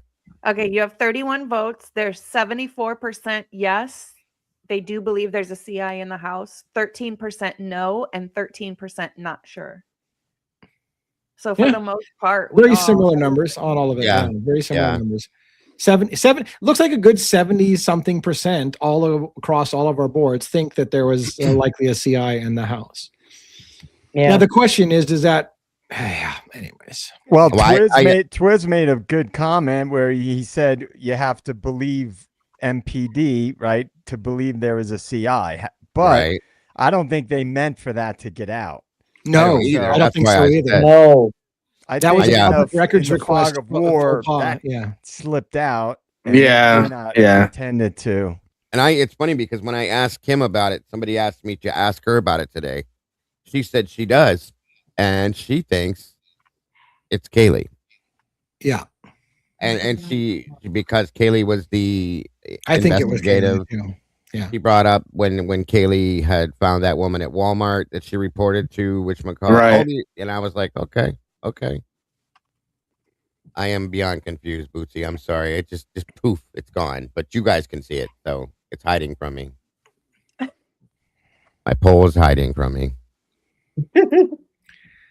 Well, it's and there's questions. Some people will say, well, yeah, there's a CI in the house, but it was Dylan. So then the question becomes, was the CI a victim or one of the survivors? Could it have been any scenario in which it's both? There's a CI one that survived and one that didn't survive. There's a lot of complexity, but I think that somebody in the house was working with police, that complicates this quite a bit. It leads to the belief that they would not be entirely honest with everybody about the facts of the case because they don't want to admit that they had a confidential, like if they're not going to admit that they had a confidential informant in the house that got killed under their watch. And to go to the Dylan thing, by the way, that was put out there, and I mean this with all due respect, mind you, to whoever put that out, whatever was said about that.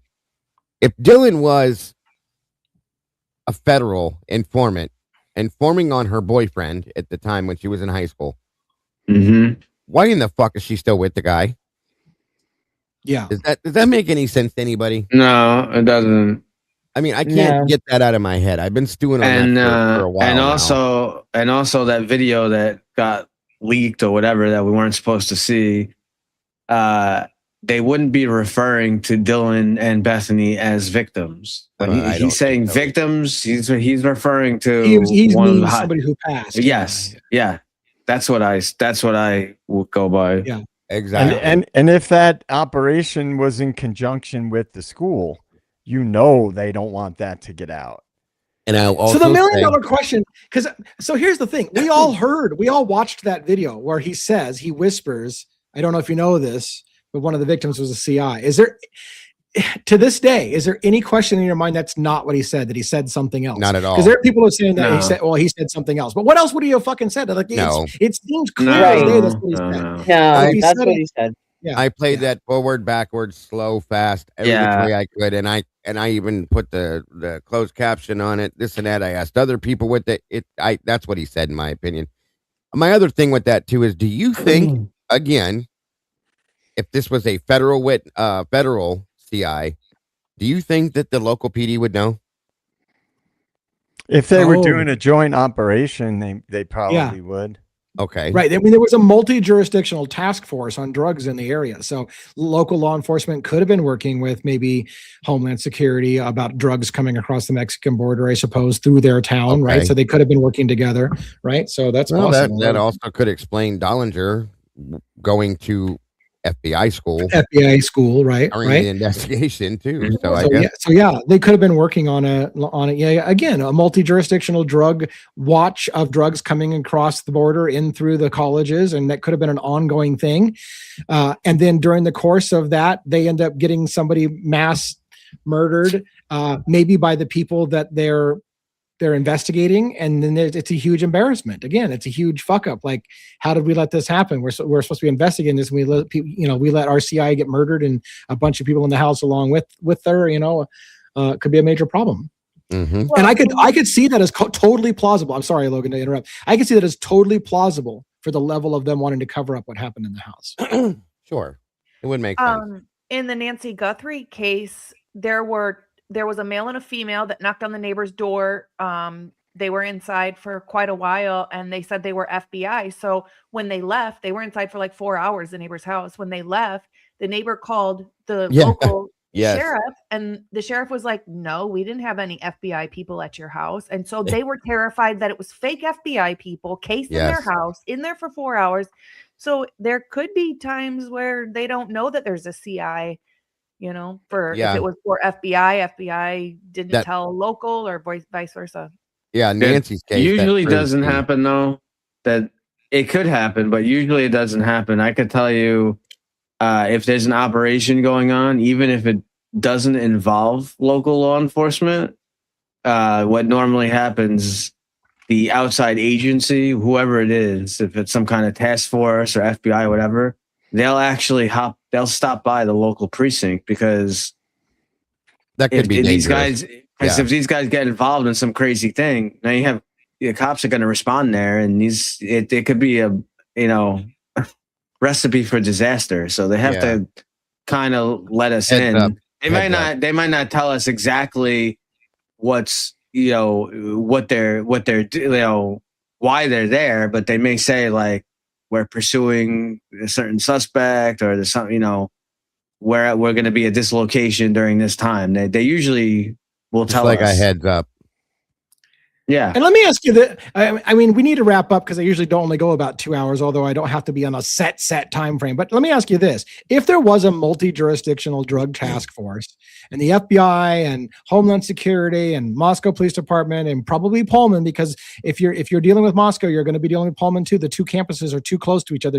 That would have been a kind of a all-in-one inclusive thing. If that had been going on before Koberger even arrived in town, is it possible that a multi-jurisdictional task force would have been looking for, say, top-edge criminology students to help out with parts of this investigation? And all those theories that Koberger was, quote-unquote, working with the feds, could they have reached out to a PhD candidate in criminology to say, hey, we're working on this drug sting kind of thing, and could use your help in this area for extra credit or whatever the fuck may be? Is that a possibility? Is yes, it like it is. Absolutely. That's who they're high on the list of who they would seek out. Sure. Right. So that's what I've said that many times. I said he could have even been brought there as part of that program. Well, he's part of the funding, part of the program, and they, in conjunction with, this was my theory that I've said a lot of times, in conjunction with, if there was a CI, if shit went sideways, and part of this task force, and it's like, oh shit, we fucked up, we can't let this get out, and they, hey son, we're calling you up to the big leagues, here's your chance. And some people might say, oh, well, that's crazy. Who's going to agree to go to prison? When you work for the feds, man, when you go undercover you do a lot of shit. Like, I mean, it's all out there. Read the books. Look into the cases. You know, you got people that have total cover positions. They get cover jobs when they go undercover. So they have a job. They have a cover story. I mean, that's what the intelligence agencies do, and that's what the feds do. So in my opinion, that's what I've been saying all along. I still stand by my theory that he was either working for or with the feds, because that explains a lot of things. Mm-hmm. And I still look at the paper he was writing. It's identical to what happened. Yeah, that's weird. That is very weird. And I still question the statement his father made in the Patterson book, where he talked when he was talking with Brian's best friend's mother, and you know, it spoke to the fact his best friend passed away because he was gone somewhere for a while. He had no idea where, but he had gone off somewhere for a while, and then when he came back, they told him. And I just wonder, where did he go? What did Brian do in that period of time? Because he wasn't in rehab, because that was all done. So what was he doing at that period of time if nobody knew where he was? That's a little weird to me, is all I'm saying. I think of Luigi when you say that. Yes. Yeah, exactly. Luigi. Very odd. Very odd. I mean, I tend to lean towards whenever the feds are involved, you're going to get fed horse shit. Because they can say, oh, it's national security. Of course. Yeah. Yeah. And almost anything can be hidden under the guise of national security. Almost anything. Everything. They've made it, you could literally get away with murder under the guise of national security. I'm sorry. It's just more important for the national security than you to catch a bad guy or to get some justice for a murder. It's a matter of the whole country is at danger for that secret coming out, and that trumps the individual. And we talked about that the other day, about the sacrifices that federal agencies will make to complete their task, to not blow their investigation. So yeah. And the one thing that sways me away from believing that it was a straight up frame job is that would the feds also be, because the feds would also have to be in on it if it was a frame job, right? Because they were involved in the investigation early on. So that would mean that the feds are also involved in a frame job. And if it got out that the feds framed an innocent person, there'd be a lot more blowback than if the local police force did. Right. Which I think is why the feds want to keep their hands out of it and have it be Moscow's problem and not theirs, why they didn't prosecute the case, because for that very reason, they don't want their hands bloody or messy on it if it gets blowback. And you heard Steve tried to blame it on what Latah County did when he said, well, the feds ran from this as soon as they could because of the bullshit that Latah County was doing. Is that really what it was? I mean, or were they getting the hell out of Dodge while they could before all the bullshit hit the fan? That's my opinion. Yeah. All right, guys, we're going a little late tonight. Let's go ahead and wrap up for the evening. What a great discussion it turned out to be. As always, we can just freeform and riff all night long. More and more people, by the way, say they check us out on a nightly basis and go to bed with us every single night. So we go to bed with a lot of people around the world, which is fantastic. Couldn't have asked for more, I guess. So on that note, let's wrap this up. We'll go Robin, 1-1, Logan, Dago, JJ, and then I'll close this out. So we'll go around the horn that way. So Robin, you get the first close for the evening. What do you got? All right. Well, once again, like you said, it's been a fascinating conversation. We never lacked for topics. I'd like to thank each and every one of you for coming out and hanging out with us tonight, winding down your day and relaxing with us. And, you know, whether you're here live or you're on the replay crew, we appreciate each and every one of you so very much. And I love hanging out with the gang on this panel. Mad respect to our moderators throughout all three communities. And I hope everyone has a fantastic night. Thank you very much. And it's great to have you on the show. As always, you never miss a show. You're like, I think you should get an attendance record for, I don't know that you've ever missed a show. Have you missed it? You probably missed one show. Yeah. Maybe. Have you ever missed a show? I was sick as a dog. Yeah. Right. One show. Yeah. You're like get an award. You should get an award for those attendance. little trophies. Yeah, yeah. I want Right, I want a what about cheeseburger. what about you for close tonight? Great discussion as always. Love the panel and our communities. Thanks to all of wonderful mods from everyone, especially Amanda and Essie and Big Boss backstage for all the stuff you do. You know, I greatly appreciate Cat Farm. I know. Speaking of, has Amanda ever missed a mod? Ever missed a night modding? Like, I'm not sure if Amanda's missed a night. I don't know. Yeah. Maybe Great one. work from Cat Farm. I know you're not in the show right now. You're probably sleeping or whatever, but she was before. Yeah, but you'll watch. I'm sure you'll watch the replay. Great work as always on the songs and all that stuff. So we love all of it. And I love the discussion on the small town law enforcement and prosecution stuff, and then good comparison to see, you know, between the big cities and small towns and what's actually going on. But will we ever get some kind of change? Is the, you know, the question is how widespread are you know, does this corruption go to all these areas? So there's so many cases that go unheard and never noticed. So just think about that. All right. Are we ready for movie quote? Hell yeah. Yes. Of course. Yeah. Okay, so your hint will be that this is in the 90s. Okay. I like you, Mary. I like you a lot. I want to ask you a question. Something about Mary? No. Is it? Nope. Nope. All right. Flat out. And I want you to give me an honest answer. Whatever. What do you think the chances are of a guy like you and a girl like me ending up together? Yeah. Dumb and Dumber?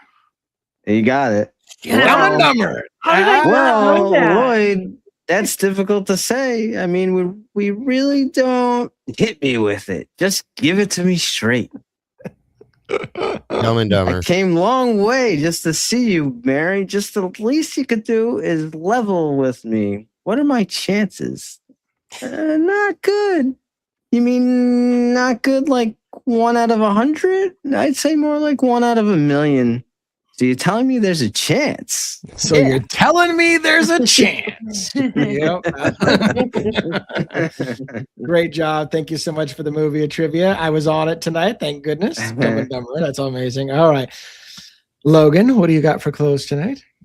Thank you everybody for always tuning in and always chatting in the chat with us. I love the chat. You guys are the absolute best. It's so much fun with all of you here. Thank you, Bianca, Krug Dog, Lizzie, Dago, Gulf Coast Bum, My Scream Name, Dago again, Bianca again, Yuri.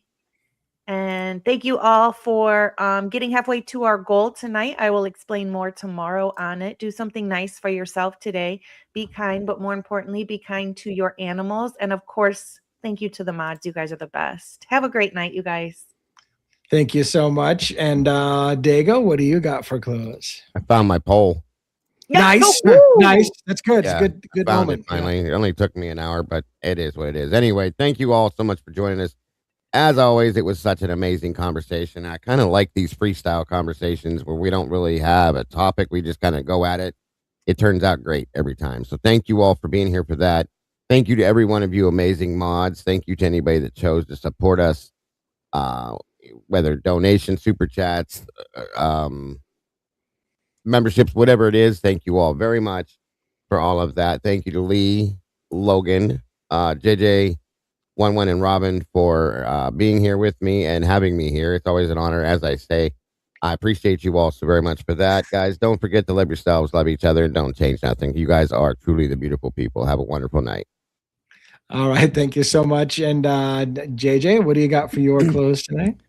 Thank you, advocates. As always, good show, good discussion. Thank you to the denizens, the meatballs, the believers, and all the great mods.